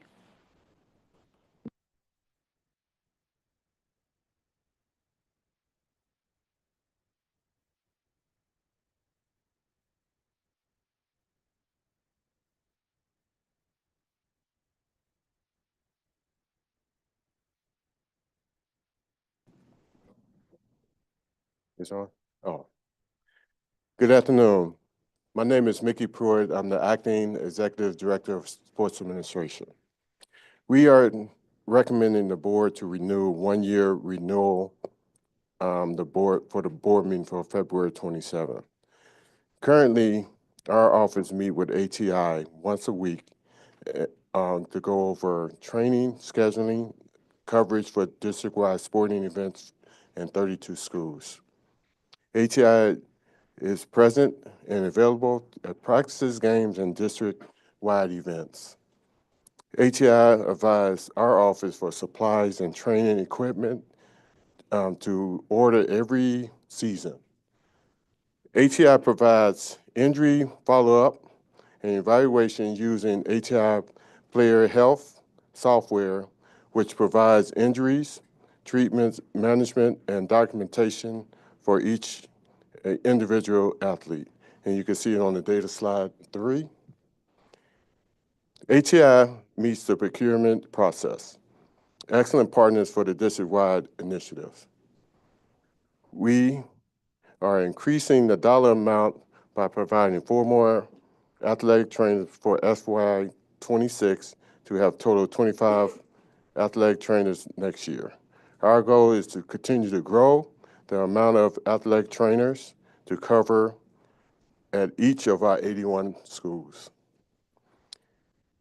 If we do not approve, the district schools will not receive athletic training services. The schools will have to pay their own separate agreement to the training services, which is bearing on schools.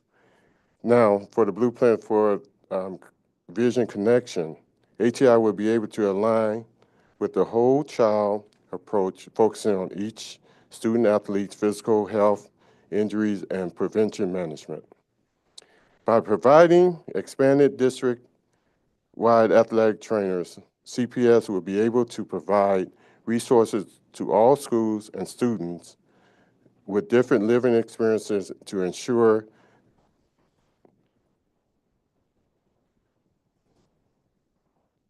equitable athletic training services for students in the district. Thank you.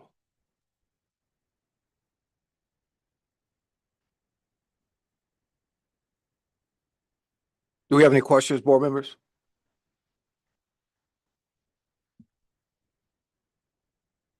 Board Member Lozano? Zakor, I'm sorry.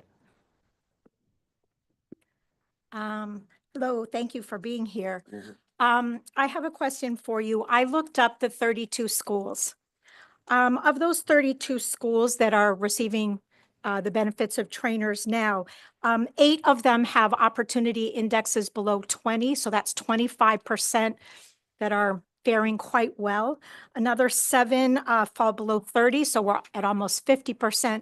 And only 3, which is a little less than 10%, are above 40. So can you please explain how that means we are using an equity lens to assign resources to our schools?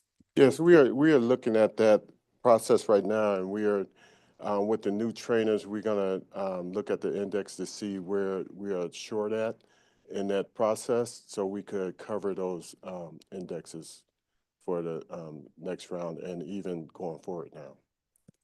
Well, what about the 32 already? that are so unrepresentative of schools most in need? Well, that's why we wanted to grow the program, because we're trying to hit all the schools in the district. And we will look at it again to look at, see where those things are not meeting the goals. Yeah. Can I add, hello, board members, Megan Hogard. This is part of the current bargaining agreement with CTU that's in process. There's a committee that meets, a CTU and CPS joint committee, and these decisions are made together with that. So we needed to renew the agreement before the current CBA is finalized because of the expiration. But the decisions on school placement and assignment is made together with that joint committee.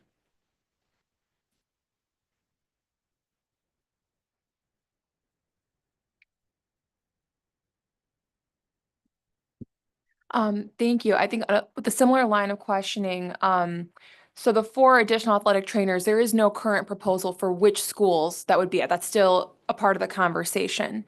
And in the conversations about which schools these trainers would be at, how specifically is the opportunity index going to be used?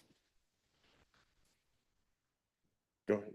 I mean, I would add that there are no individually paid trainers right now. All of the trainers are coming through this agreement.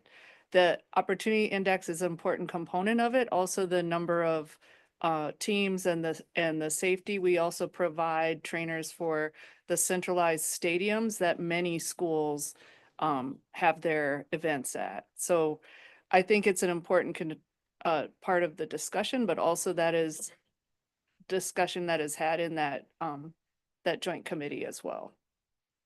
Thank you. I would say that it's important for when decisions come before us to know not just what the funding will be used for, but which communities will be benefiting from the fund. So if we could get a follow-up on the plan for where these trainers would be working and what communities they'd be serving, that'd be really helpful. Thank you.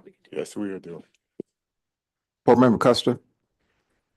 I just have a quick question about the financial proposal. I noticed that the fiscal year 26 financials are quite a bit higher than some of the years past, especially for fiscal year 2025. Can you kind of just talk a little bit about maybe why that price might be just a little higher? And if it's just that we're, paying more trainers and getting more trainers, that'd be great. But I just kind of like to know that disparity. Yes. You have it.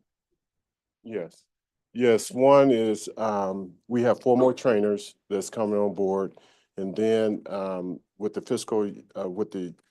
training service that's in, we have an X amount of dollars to bump that dollars up.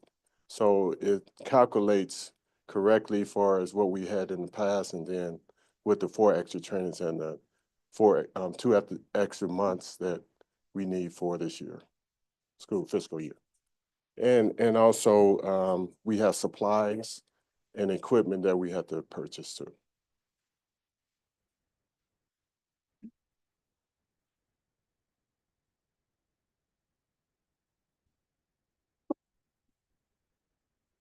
Yeah, I would be remiss first if I just would to say that it's an honor, Brother Pruitt, to have one of the Chicago Public Schools' best ever football players. Thank you. No, seriously, who represented former Robeson High School, then played in the NFL, got a Super Bowl ring, and it's good to see you back engaging with our young people. That being said, I think it's important just so you all can hear, because I know Kenwood has a trainer based in Kenwood, but a school like Al Raby doesn't. A school like Diet doesn't, right? And so I think that the work is how do we bring and make that a priority to make sure, just like y'all were able to finish second in the state back in the day, our public league team should be able to compete at that level today, right? And we know it's not the same, right? So yes, sir. It's not the same. We didn't have it back in the day, yes, trainers sir. and stuff like that. But that's what we're working on, is try to get it to every school.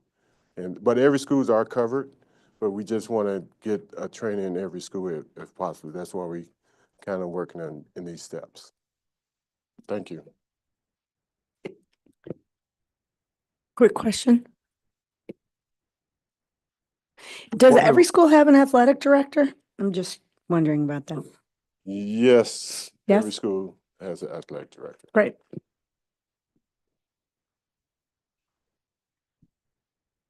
Oh, maybe my thing isn't working properly. Vote.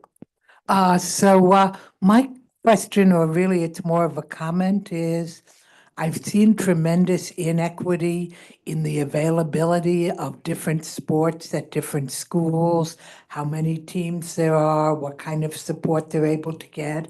Some of that is due to parent organizations that at wealthier schools tend to support the sports teams very enthusiastically and generously. And I think that it seems like this trainer issue is maybe reflection of a deeper kind of inequity in sports programming between different schools. And I think that's something that we as a board should look at even as we're approving this contract.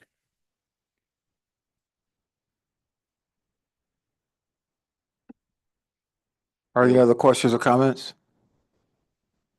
Thank you very much. Thank you.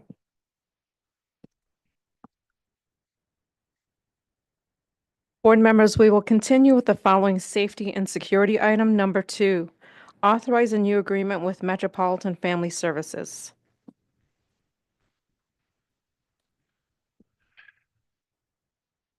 Well, good afternoon. My name is Ronan Shableski. I'm the Acting Chief of Safety and Security. I'm here with Chief Megan Hogard from College and Career Success, sorry, and Tony Copeland, our Director of Student Supports. And I'm going to turn it over to Tony, who's going to present. Thank you. Good afternoon, board members. We are recommending the authorization of a new agreement for Back to Our Future consulting services with the vendor Metropolitan Family Services. Back to Our Future is a highly intensive re-engagement and violence prevention pilot program that was designed to holistically support our hardest to reach severely disengaged CPS students ages 14 through 21. Again, it was launched as a very ambitious pilot in 2022. With the initial iteration being a response to an increase in the number of youth disconnected from CPS, a 50% increase in shooting victimizations of youth 18 years and younger, and then the alarming rate of 90% of youth that are victims of violence in the city of Chicago being disconnected from school during the time of victimization. Back to Our Future offered a year-long 3-phased approach that offered youth intense outreach, 12 weeks of paid soft skills training, mental health supports, mentorship, and wraparound services. The initial effort was a collaboration between Chicago Public Schools, the University of Chicago, with implementation through 3 community-based organizations, UCAN, Youth Advocate Programs, and Breakthrough. With full financial support from the Illinois Department of Human Services and some philanthropic partners with no cost to the district. During the first iteration, we were able to see some small successes. We were able to consent over 600 youth into the program after reaching over 300 youth through outreach and engagement. 85% of those consented were connected with a CBO and logged active programming hours. Approximately 60 youth were successful in earning their high school diploma through Back to Our Future.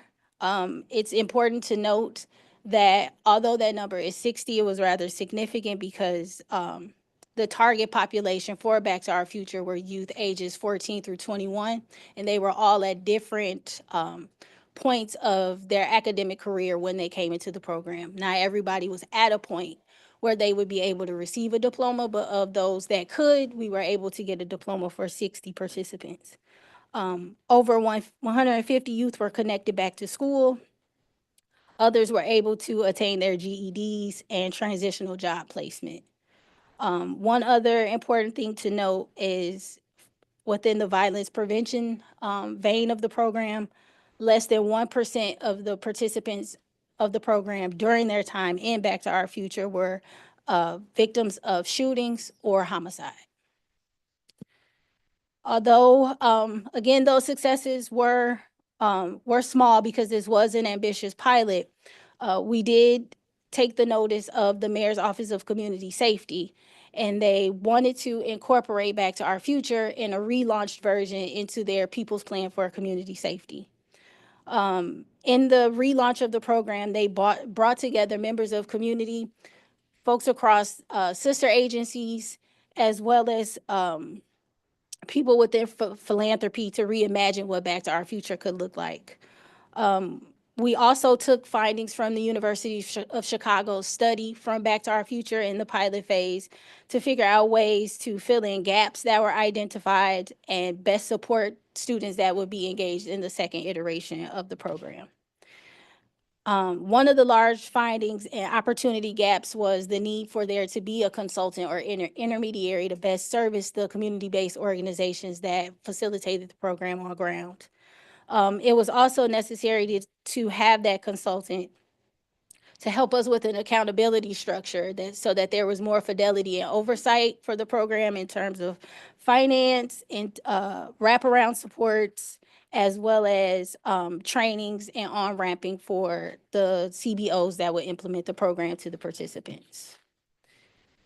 As far as the second iteration is concerned, the Illinois Department of Human Resources has verbally committed $4 million to the relaunch. The Mayor's Office of Community Safety has committed an additional $1.5 million. Again, this relaunch will come at no cost to the district. The IDHS investment will support the planning, staffing, training, and initial participant outreach period through FY25, with the anticipated spend for FY25 coming in below the $5.5 million total that has been received for the program. Full service implementation and participation from actual youth won't begin until FY26. We anticipate to begin in July. IDHS has conveyed the desire to fund Back to Our Future in the second iteration from FY26 and beyond. Actual future funding amounts will be finalized after the state's budget process that begins in March. The official grant agreements for the current fiscal year are under development as far as the intergovernmental agreement with the city and with IDHS. Do we have any questions from the board? Yes, Board Member Benton. Is there a budget available for this program? We do have one that we could provide that to you, yes. And how was, in reading the report that U of C did on the pilot, the greatest success that the program had in recruitment was through sister agencies, through agencies on the ground. Would Metropolitan Family Services be serving that role in this iteration? So we did have several referral pathways, one being data-driven referrals, which were the referrals that we received from CPS. And unfortunately, because the population is very transient, that information wasn't always the most reliable. So we did find the most success with what we called reverse referrals, where the community-based organizations went out into community to find disconnected youth, and then they would provide the information back to CPS. Metropolitan Family Services would not serve in the capacity where they would be doing the outreach. However, they have been really successful with CVI in the adult space and convening community-based organizations to help them be successful in outreach. And so in the consulting capacity and space, we'll be using them for training the CBO so that they're even more effective with going out into community to bring back referrals to us. So you'll be partnering with other Yes, they'll organizations that already are doing this kind of outreach. No, so there will be an additional RFP that will go out so that there's a competitive solicitation for the smaller organizations that will actually be doing program implementation to be selected. Okay, and separate from the this 25. I'm sorry. Separate from this amount. No, it's all in. As part of the budget. Okay, Everything is that's all like the in. budget. Okay, Yep. all right. Yep. Thank you. So in essence, Metropolitan Family Services is acting as the fiscal agent. So they'll be acting as the fiscal agent so that we can make sure that the community-based organizations are spending the funding in the way That makes that's sense. best, yep, for the program. Because they have capacity to do this. Yes, That's what I need to hear. Yep. Thank you.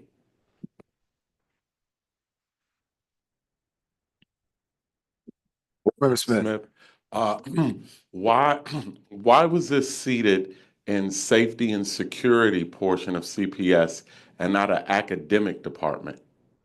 So initially, the funding came from the Office of Violence Prevention through the Illinois Department of Human Services.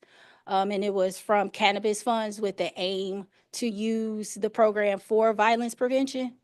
When we built it out, we did make sure that we added on the academic portion of it, but because it was initially rooted in violence prevention and safety, it came through safety and security. So then, I guess my last question would be, how many students were found dropped out of high school and re-enrolled into a neighborhood school by way of Back to Our Future? So, in full transparency, largely in part, the youth that were reconnected back to school were reconnected back to option schools. While we did have a portion of youth that were connected back to district schools, but the larger portion of the youth that were reconnected went back to option schools. Do we know what that is? So we can share the exact data. I was involved in partnership with Safety and Security with Jadine, and we are discussing what that transition looks like now to exactly to your point, to have this be academically focused.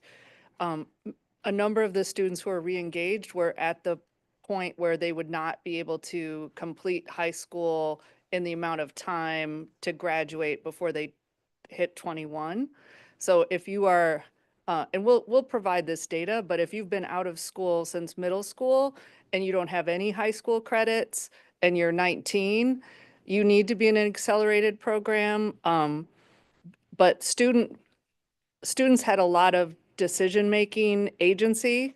They were not routed to certain programs. There were individual meetings with each student and there was a plan and exactly to make sure that it was the right graduation pathway for each student where they could see themselves, or a GED or write GED into work. But that's an important point that we need to identify. Thank you. Board Member Thomas. Good afternoon. What were your projections on the students or the number of recipients that you wanted to reach? Did you hit your projections? There were 600 youth, 60 received diplomas, 150 youth went back to school, and like violence interruptions. Is there a document that you can, or material that you can share with us that shows your rate of success in the last cycle? Sure.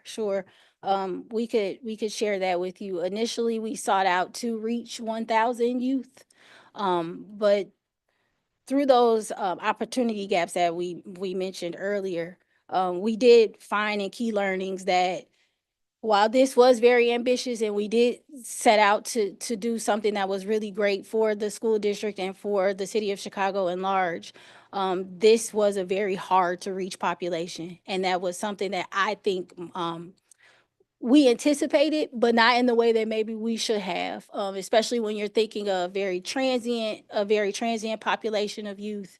You have to become very innovative in your approaches to going out in community, to finding and connecting with these youth. So the ramp up was a little bit difficult in the very beginning, which kind of hindered us from hitting the 1,000 mark. But surely I feel as though collectively, as the working group and the community-based organizations, they exhausted as much as they could to try to reach that 1,000 youth. Board Member Biggs. Thank you. I have a couple of wonderings. Is the Crime Lab continuing on as an evaluation partner with this work? So we are still in the phase where we're planning and readjusting the model. We have not selected a researcher yet. We want to be very careful about How we select the researcher, we're trying to figure out if that too has to go through a competitive process, given that the program is out and there are other people that might be able to provide the same services that Crime Lab was able to. So we haven't picked a researcher as of yet. Understood. I'd like to second Board Member Smith's wondering about the engagement with option schools as an intentional academic partner. It seems like the vast majority of students who were able to graduate through the program were in fact graduating through our option schools. And so it seems like they ought to be engaged, to Chief Hogarth's point, from the beginning. And then, go ahead. I'm sorry. In this relaunch, again, we have gone about it differently. We made sure to incorporate different members of the school community so that we had a voice from each portion at the table. We've worked hand in hand with folks on Chief Hogarth's team that now sit in the working group. We also invited options to the table for the working group. We've engaged Chief Hogarth. We've also engaged Chief Smith as well. And so that was one of the things that we felt that we could do better this time too. And that's something that we've already taken note of and have been doing. Great. I'm Yeah. so glad to hear that. Yeah. And this is my final. I'm a little bit worried about the number of pass-throughs that this money is going through and where we lose money each time, right? Money is passed through an organization. And so I'm wondering if MFS is the right entity, or if CPS couldn't, right, contract with those who are closer to this population on the ground directly in order to provide those wraparound supports and services rather than going through multiple folks. So during the first iteration, we did contract directly with the 3 community-based organizations that did the work. Unfortunately, while they did try really hard. Again, this was very ambitious. And I will say that they did a great job. There were areas where we felt like they needed more oversight. And so that was why we chose to have an intermediary this go round, just so that there is accountability going both ways, right? Not necessarily just for the community-based organizations, but so that there's someone in the middle that says to us, CPS or the mayor's office or to the state, you're not providing the community-based organizations or the community with the resources that they need to be successful in reaching these youth. So you guys need to provide things from top down, as well as there being some oversight and fidelity of the way things are doing from the bottom up. Board Member Custer. Kind of in that vein, I guess my question is, if we have other entities that are sort of the financial component of this organization, what is the role of CPS in this Back to Our Future, second reboot? Like, what is our job in this whole structure, and what is it that we do? So I look at it 2 ways. If you're looking within the accountability structure, we serve with the Mayor's Office of Community Safety and IDHS as the ultimate overseer of everything. So that's overseeing MFS, who again provides us information from the ground up about what we can't be in the weeds about every day. So we have general oversight of the program. But then also within the actual implementation, the program is broken up into 3 phases. The very first one is the 12 weeks of paid soft skills, outreach, and engagement. The second one is where we introduce mentorship and mental health supports. And then at the very end of the second phase and into the third, that is where we look at the education reconnection. And that's where CPS plays a big part. And Megan's team plays a big part with that, because we want to make sure that we're actively using our resources within SOAR, our transition specialists, so that we're getting the kids reconnected back to school in a meaningful way, and they're going back in places where it makes sense for their academic career. So CPS in large plays the biggest part in the education reconnection part. To add to that, the SOAR is the re-engagement centers. Those are in my office, as well as the juvenile justice team, as well as a lot of the intervention, the tier 2 and 3 intervention supports. And we really see this as making the continuum whole. All of the places where we see gaps or breaks in the pipeline, we want to make sure that we are first of all, keeping students in school and successful. And then everywhere where we see a loss, we want to close that and make sure we keep the continuum. There's a lot of districts around the country that do not have transition supports attached to the school district. And that means that there's a much more difficult process to re-enroll students and to keep students, especially in a traditional school, in their neighborhood school. So we really see this as part of the continuum of ensuring that we continue to graduate more and more students successfully and have resources to bring students back who then graduate successfully and then have access to all of our post-secondary supports for career as well. Just to echo Board Member Smith, it would be interesting to see as the students that you've recruited for this program go through those 3 phases, what that retention looks like beyond the paid phase and the mental health phase, and finally coming to our portion of the responsibility phase. Like, what does that retention, what are those numbers? What does that look like? And obviously we're, entering a new phase of this program. And looking back on what worked and maybe what needs to be fixed, sort of some of those ideas that you have on how to help boost potentially that retention throughout the years would be helpful for us to look at when it comes to our role and responsibility in this organization. Board Member Lopez. Thank you, President. One of the questions, just to confirm, can you walk me through the process of selecting the fiscal agent? So we went through a competitive solicitation. We did an RFP. I do believe, if I'm remembering correctly, we might have had 5 respondents. We did have different people on the scoring committee from across CPS, but additionally, just for more reinforcements, we did also have folks from the outside that consulted us in terms of the pick 2 when we scored. So while they couldn't score, they were also able to look at the RFP and give the, go ahead. Hi, good afternoon, board members. Patricia Hernandez, Chief Procurement Officer. So we did do a competitive procurement process, formal RFP that went out to the public. We received 3 responses. It went through a standard procurement evaluation process. I believe the recommendation memo should be in your documents that you have. And to Tony's point, since this is such a large scope and effort from across multiple sister agencies, we did have advisors outside of CPS to help with the evaluation of the selection of the vendor.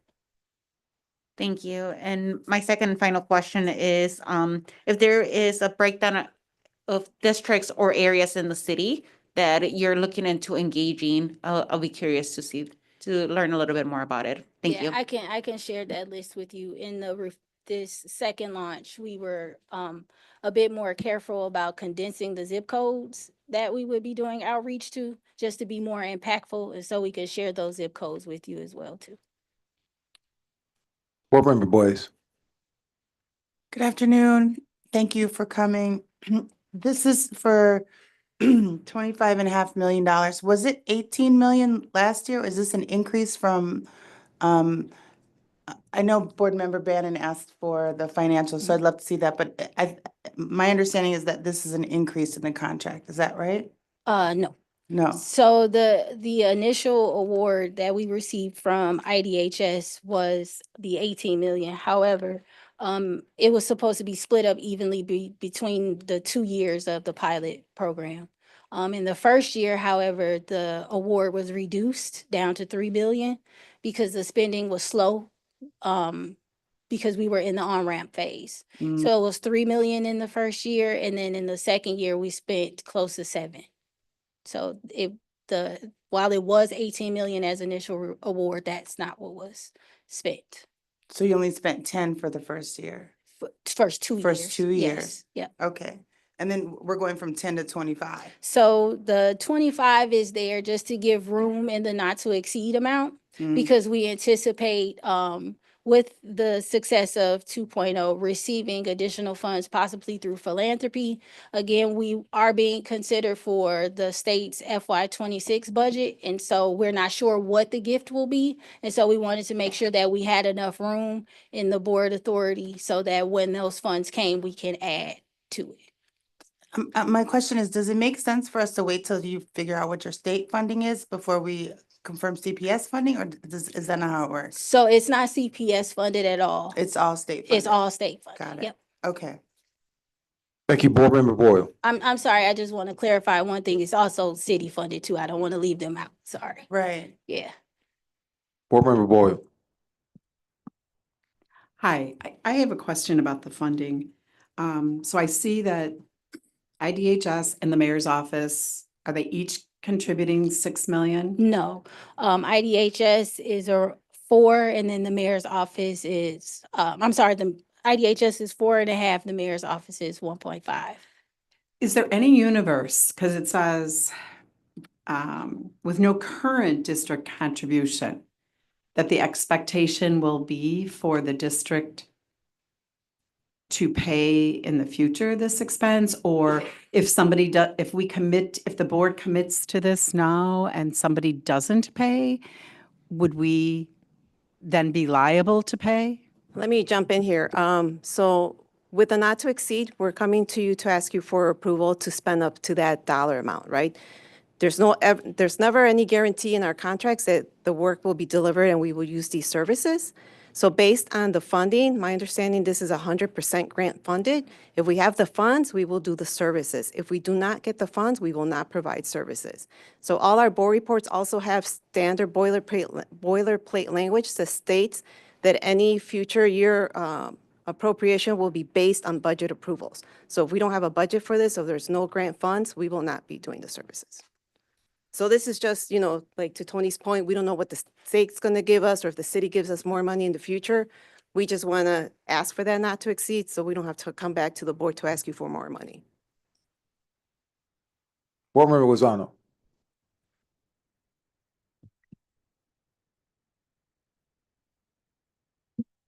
I just want to reiterate what some of our other board members said already, which is I'm just wondering, what does the partnership look like with our options network to make sure that we are already, I mean, those students went back to our options schools. What does that partnership look like between our options providers, our schools and the program, and making sure that they're also at the table to be able to, because they're the ones who end up having to, serve these students in the future. So that's the main thing. And then the budget aspects, I'm really glad you provided that context that we will not spend the money if we do not get state support for it in the Grant future. funded. So that's a big concern. And it is a 3-year contract. So this 25 is over 3 years. So just for Okay, the math. but as long as, if we don't get the money from the state and the city, then it doesn't happen. Okay. Board Member Zakor. Hi, thanks for coming. I'm a visual learner, so I'm wondering if you all have a document, a report, some kind of plan with all these details that could be shared with us. Sure, we could certainly get that to you. I'll go back to our working group and make sure that we compile something for you. We do have visuals that we can give you so that you can have full understanding of what the plan is. Board Member Brown. Just want to commend you on the work and really taking on the challenge that you're taking. And I do understand that often building broad-based coalitions where you have an agency that works with grassroots groups, it can be difficult to hold people accountable, right? And difficult to make sure that the services that people are saying they're doing, that they're actually doing. So I wanted to offer, if this is helpful, 2 groups of people that might be good thought partners in how to effectively do this. One is the Grow Your Own Teachers Coalition. That is a statewide coalition that was really piloted by Palenque LSNA, Kenwood Oakland Community Organization, Brighton Park Neighborhood Council, and other groups.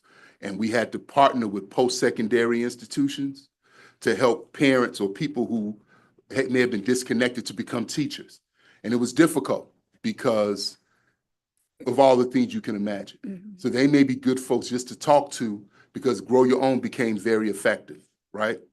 And another is really, that's even, I think, bigger than Grow Your Own is the Parent Mentors Program. And that's, again, with Palenque, LSNA, because they have a network of a few thousand parents in schools all over the state of Illinois. And they have to have you have to subcontract that work. And so there are efforts in this city that may predate what you all are doing that can serve as thought partners. And I'm always available. I taught at St. Leonard's Adult High School for 10 years, school for the formerly incarcerated. And so there are a lot of folks, also like Erica Miners with Northeastern Illinois University, who also has done a lot of this type of work that could be good thought partners with you all on this. Thank you so much. I really appreciate that offer. Yes, ma'am. Thank you. Yes. Question. How are the community organizations who receive funding selected? And how do you plan to be more intentional as you move forward with the community organizations that you send funding through? Thank you. Thank you for that. The community-based organizations will be selected through a competitive process. So again, there'll be a scoring committee. The act of actually obtaining the services of Metropolitan Family Services is our response to wanting to be more mindful and more intentional about oversight of the community-based organizations.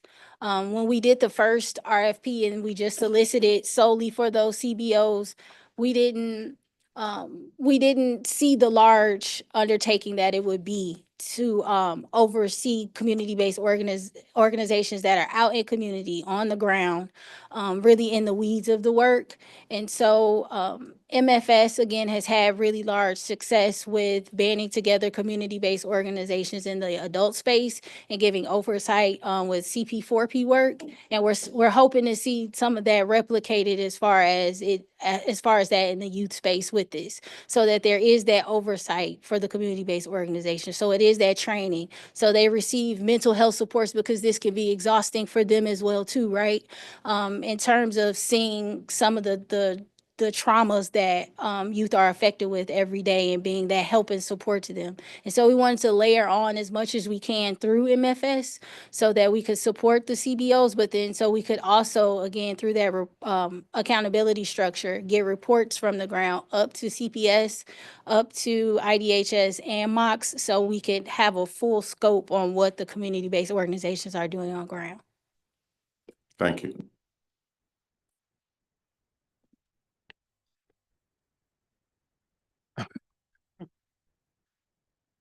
I know that many of the option schools, board member Emma Lozano, they have their own recruitment mechanisms, and they are very successful in recruiting these students that couldn't complete high school and the regular CPS schools, high schools. And I'm just wondering, like, how many of these students that you have here that you put down as your successful rate of students went to these option schools compared to those that were recruited for the regular school system? So Tony just shared 80%, but I also want to make the point, the majority of the students in this situation are also coming from option schools. So we did not make that clear earlier. These are not students who left a traditional neighborhood school. The majority of students that are being sought to be part of Back to Our Futures had a touch point already in option schools.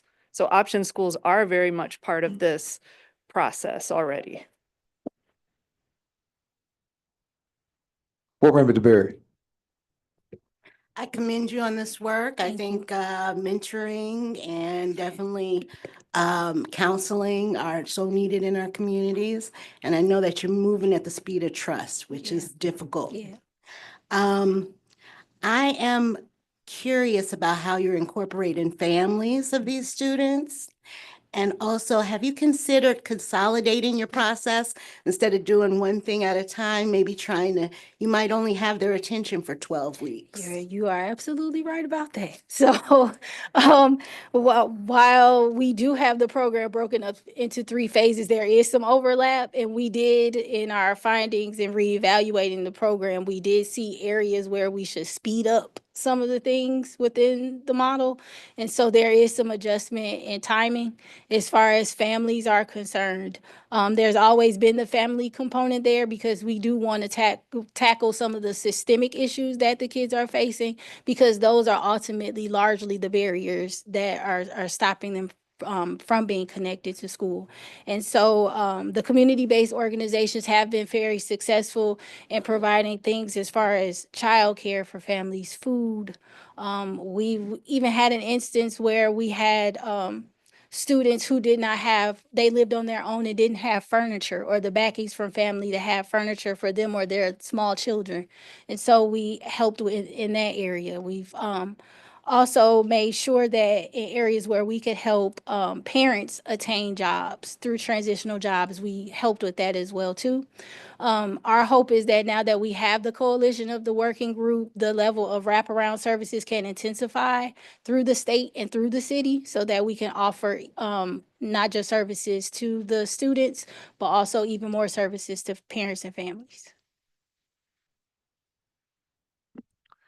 Thank you very much for your report. As you can see, there's lots of interest from this board on this initiative, so good luck to you. Let's look to provide updates to the board as appropriate, so we stay connected. Thank you very much. Thank you. Board members, we will continue with the following information and technology item number 3. Authorize a new agreement with Accenture LLP.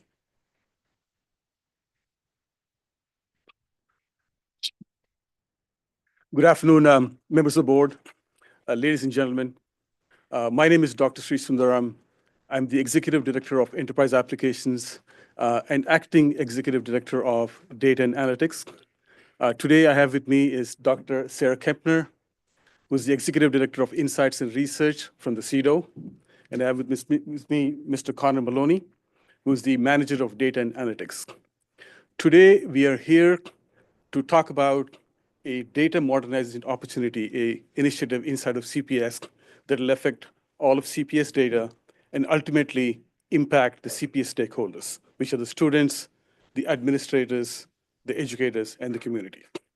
Now, Project STREAM stands for Storage, Transformation, Refresh, Enhance, Analyze, and Management of Data.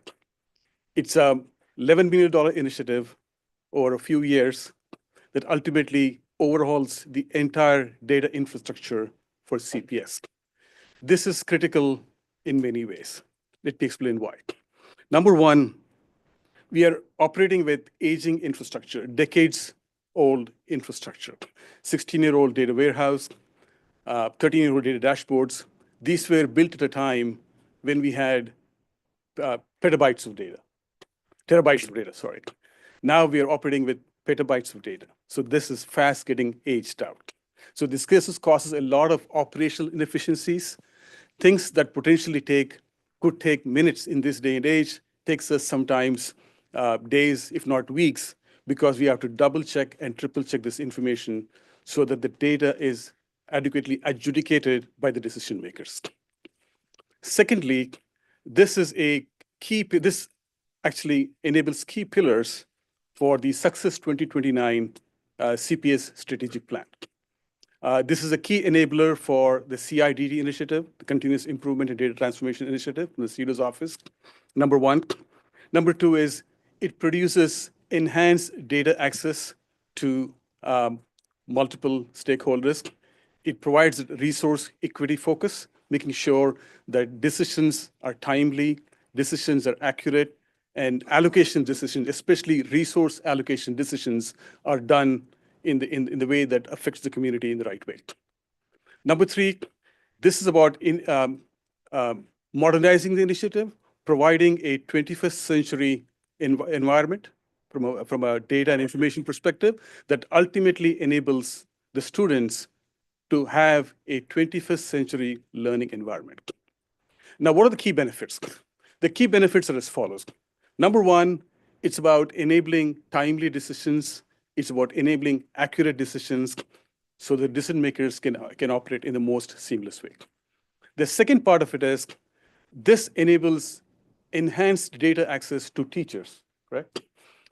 In a modern user experience. Number three, it provides a seamless integration of data across the multiple departments of CPS, essentially reducing, if not eliminating, data-based silos.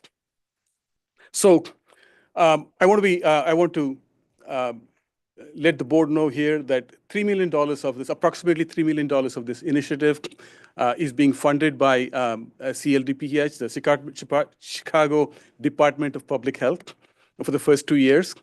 And then we also have minority-based participation as part of this vendor. Now, what are the implications of not moving forward with this project? Number one, today we are beholden to external parties, contractors, external IP that essentially creates a few risks. One is a business continuity risk. We want to be able to make sure that information stays inside of CPS. Number two, it provides essentially a business continuity risk, as I mentioned earlier. It also provides faster decisions. The second part of it is resource allocation decisions today can be made much more equitably, making sure that these decisions are done with the truest and the most accurate information. So I'm here, along with my team here, to request the authorization of this amount from Accenture. Thank you. And if you have any questions, I'm happy to answer them. Board Member Smith. Thank you for your presentation. I have two questions. The first question is, what percentage of diverse vendors do you use? What is the percentage?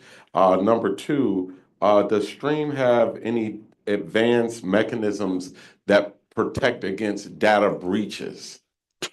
Great question, board member. I'll answer the first one. As part of this engagement with Accenture, we are assured of approximately 30% minority-based participation and 7% in terms of women-owned businesses. So we are meeting that criteria through Accenture and Accenture's partners. The second question that you had was in terms of data breach. Because we are moving into a modernized data infrastructure, we will be going with the latest and greatest in terms of data architecture, which means any kind of data breaches that were hitherto unsolved would be taken into account now. All of the architecture that we have selected is state-of-the-art. And despite that, I might add, there's the aspect of it's not just technology, it's also about people and processes. So in this initiative, we have earmarked a significant amount of effort towards adoption and change management so that the stakeholders of CPS, the stewards of data here, act in the most responsible and the most effective manner to reduce data breaches in the future.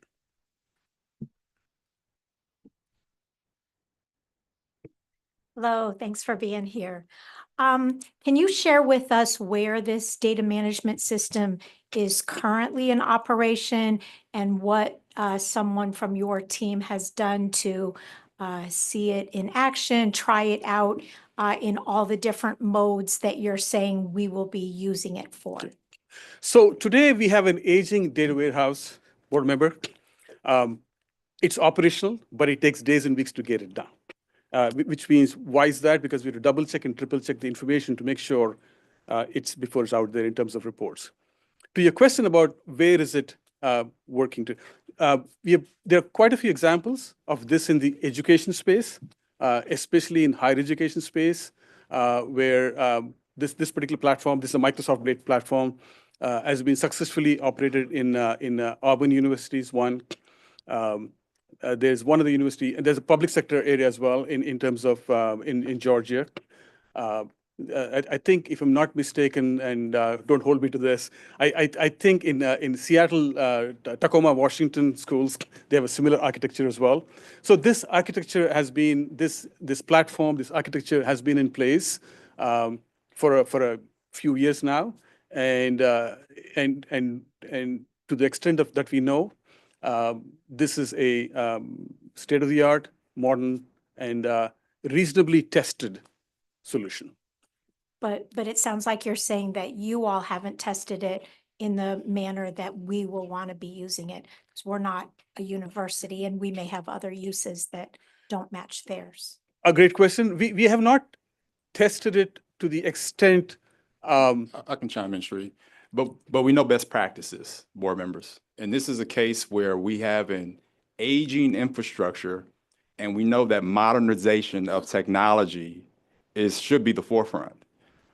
We are in a situation where we need to continue to protect our data. We are in a situation where we need to have data integrity, which is significantly important.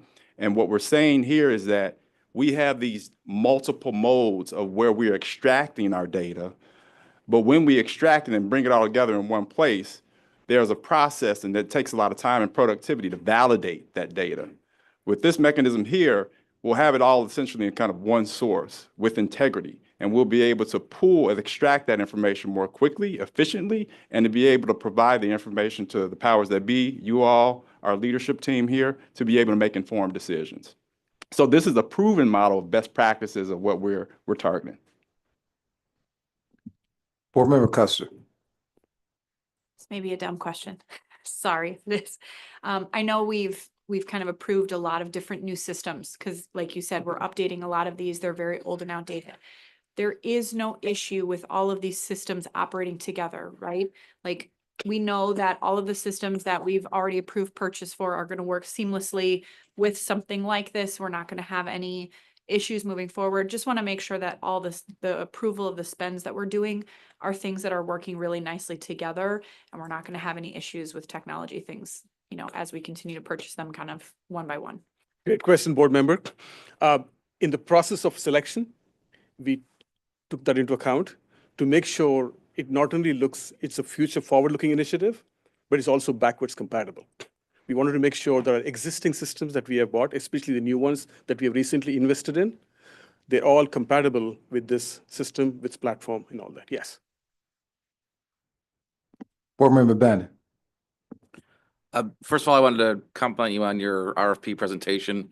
All details of the scoring and your rubric were very helpful in helping me understand why you chose the vendor you chose. I just want to understand the scope of this project. So this project focuses on the data management as opposed to the software used to interact with it.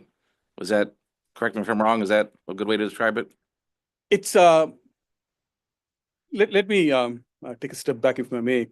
This encompasses the entire data estate, the data management, which includes not just the software, but also the paradigms, the different data aspects coming in from different systems. Let me ask a different way. Maybe it's simpler to understand on a day-to-day basis. So, you know, with things like Kronos, Aspen, the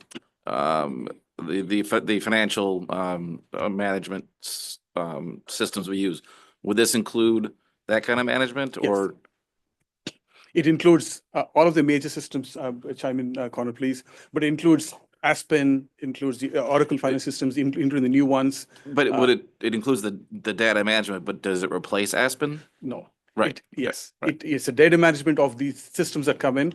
As Chief Mayfield clearly articulated better than me, this is an ingestion. Part of it really is an ingestion of the multiple data sources that come in. Aspen, SSRM, the Oracle financials, all of that gets in there. It's a central management, if you will.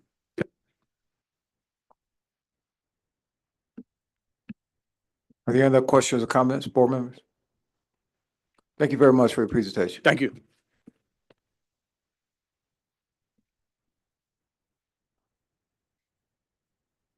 Board members, we will continue with the following facilities item number 4. Authorize the second final renewal and extension agreement with Lakeshore Recycling Systems, LLC.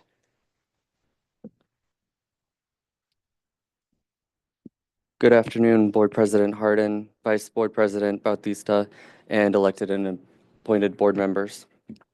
My name is Caleb Rayberg. I am the Director of Facilities Management Operations. We are recommending the board to authorize the final option for renewal and an extension for the agreement for solid waste disposal, recycling, and compactor maintenance and repair with Lakeshore Recycling Systems LLC. This would start on April 1st, 2025 for the final renewal, and with the extension go through March 31st, 2028. The not to exceed for this time period is 18.93 million across 4 separate fiscal years. The driving reason for this extension is cost avoidance. This contract and the previous waste management contracts have allowed the vendor to receive up to a 4% increase based on 2 different indices. The first is the Consumer Price Index for urban wage earners and clerical workers applicable to the Illinois, Indiana, and Wisconsin area, published by the Department of Labor. The second is for fuel changes based on the Department of Energy's monthly retail ultra sulfur diesel price for the Midwest region. Both of these indices in the past have caused us to have a 4% increase with Lakeshore.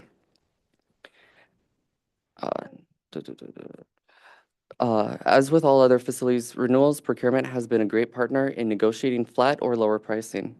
Lakeshore has agreed to keep the final year flat and the 2 additional years being capped at 2.75% rather than 4%.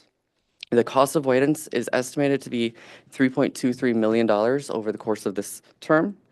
We do anticipate higher costs right now if we were to go out to market for a new solicitation. Lakeshore is just shy of their aspirational diversity goals of 30% minority business enterprise and 7% women business enterprise, with actuals being at 29.6% and 6.9% respectively. This is connected to our vision for 21st century learning environments by ensuring refuge is being handled appropriately and inclusive of services such as recycling and composting. This is tied to resource equity. The allocation of compactors, recycling, waste containers, compost bins are determined based on the needs of the individual school, which are enrollment, programs, and historical waste data. If this were not to be approved, we would not have any active contract come April 1st for waste removal services. Thank you for the consideration. Are there any questions or comments? Thank you for your presentation.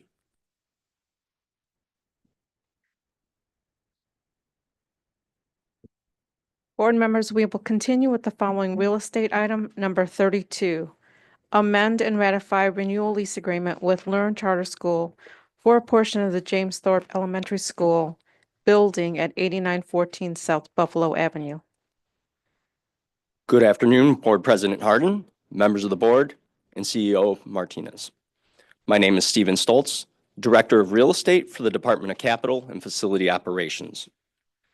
We recommend the board ratify a lease renewal with the Lawndale Educational and Regional Network Charter School, otherwise known as LEARN, for shared use of James Thorpe Elementary School located at 8914 South Buffalo Avenue.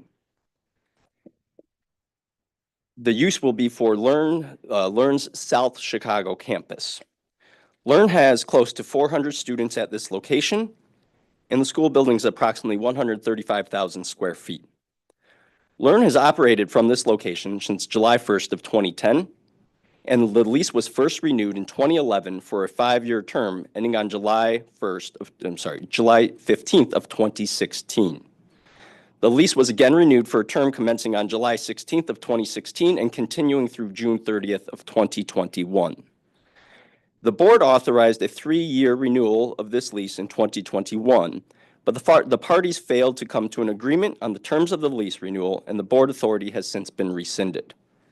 In order to align the commencement date of the 3rd lease renewal with the expiration of the 2nd lease renewal, we are seeking to amend the 2024 board report number 24-0125-OP7, to ratify a renewal term commencing on July 1st of 2021 and continuing through June 30th of 2028, which coincides with the expiration date of LEARN's charter school agreement. The lease renewal term will be coterminous with the renewal of the charter school's charter school agreement. And if the tenant's charter school agreement is terminated for any reason, the lease will also automatically terminate. Rent will be $1 for the entire term of the lease renewal. And this nominal cost reflects the fact that CPS funds charter schools on a pure per pupil funding amount. Charters that are located in CPS schools and for which CPS manages building operations, the per student funding of approximately $2,345 per student is paid back to CPS in accordance with the charter school agreement's funding formula.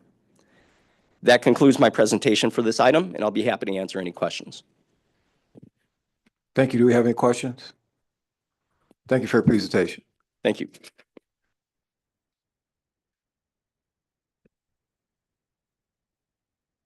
The following slide lists the standard monthly reports and motions that are listed in the Agenda Review Committee meeting agenda and posted online.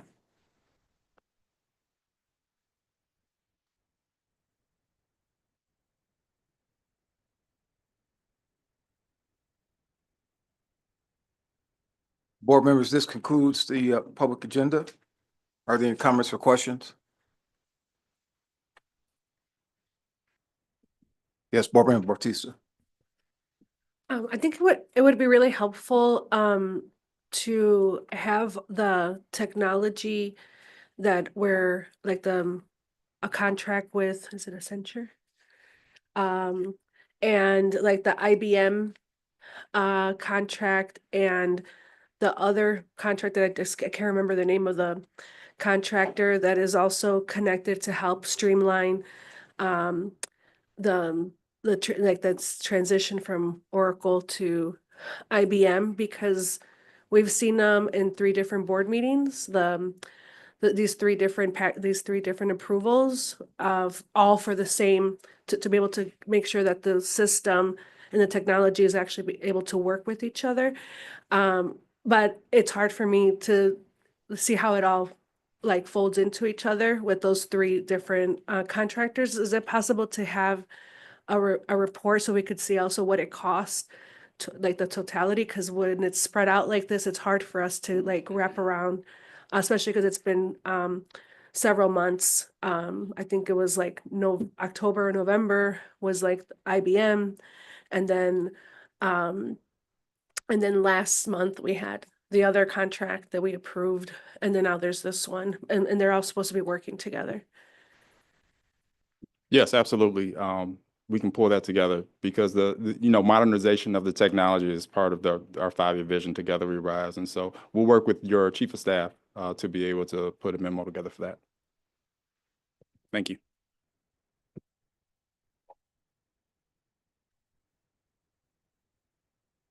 President Harden, can you turn your microphone on? Let's try that again. We will now move into executive session. Board Member Boyle, do you have a motion MO2? I move for the passage of motion number 25-0212-M02 and the commencement of a closed session to consider matters permitted under Section 2C of the Open Meetings Act, subsections 1 and 11 as specified in the motion. Is there a second? I second that motion. I'll proceed with a roll call. Member Lozano? Yes. Member Smith? Aye. Member Lopez? Aye. Member Thomas? Aye. Member Boyle?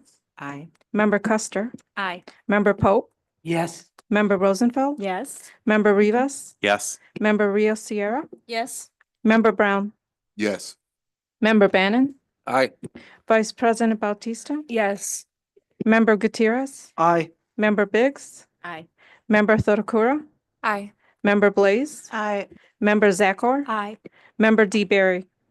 Aye. 19 ayes, 0 nays. This motion is adopted by the board.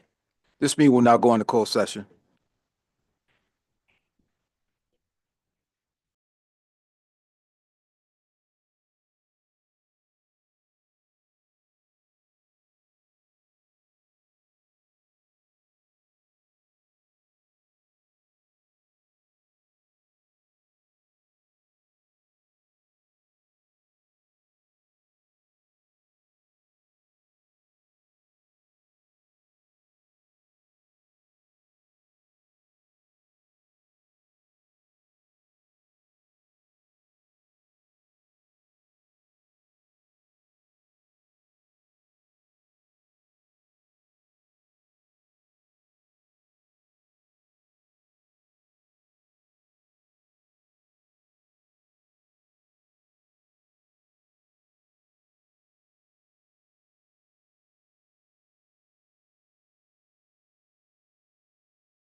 I was trying to see. Yes, ma'am. Yes. We should chop that up. Yeah, I will.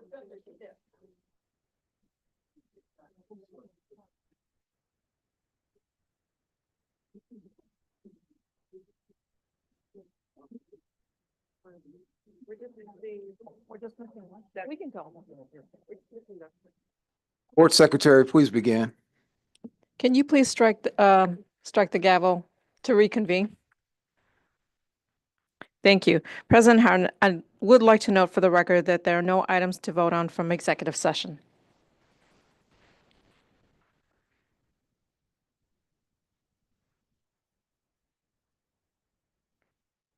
Your mic. There are no further items. We are prepared to reconvene. The Agenda Review Committee of the Board of Education is reconvened. Board Secretary, please proceed. President Harden, I would like to note for the record that there are no items to vote on from executive session. Thank you. Is there a motion to adjourn? So moved. Is there a second? So moved. All in favor, say aye. Aye. We are adjourned. Thank you, Aye. everyone. You.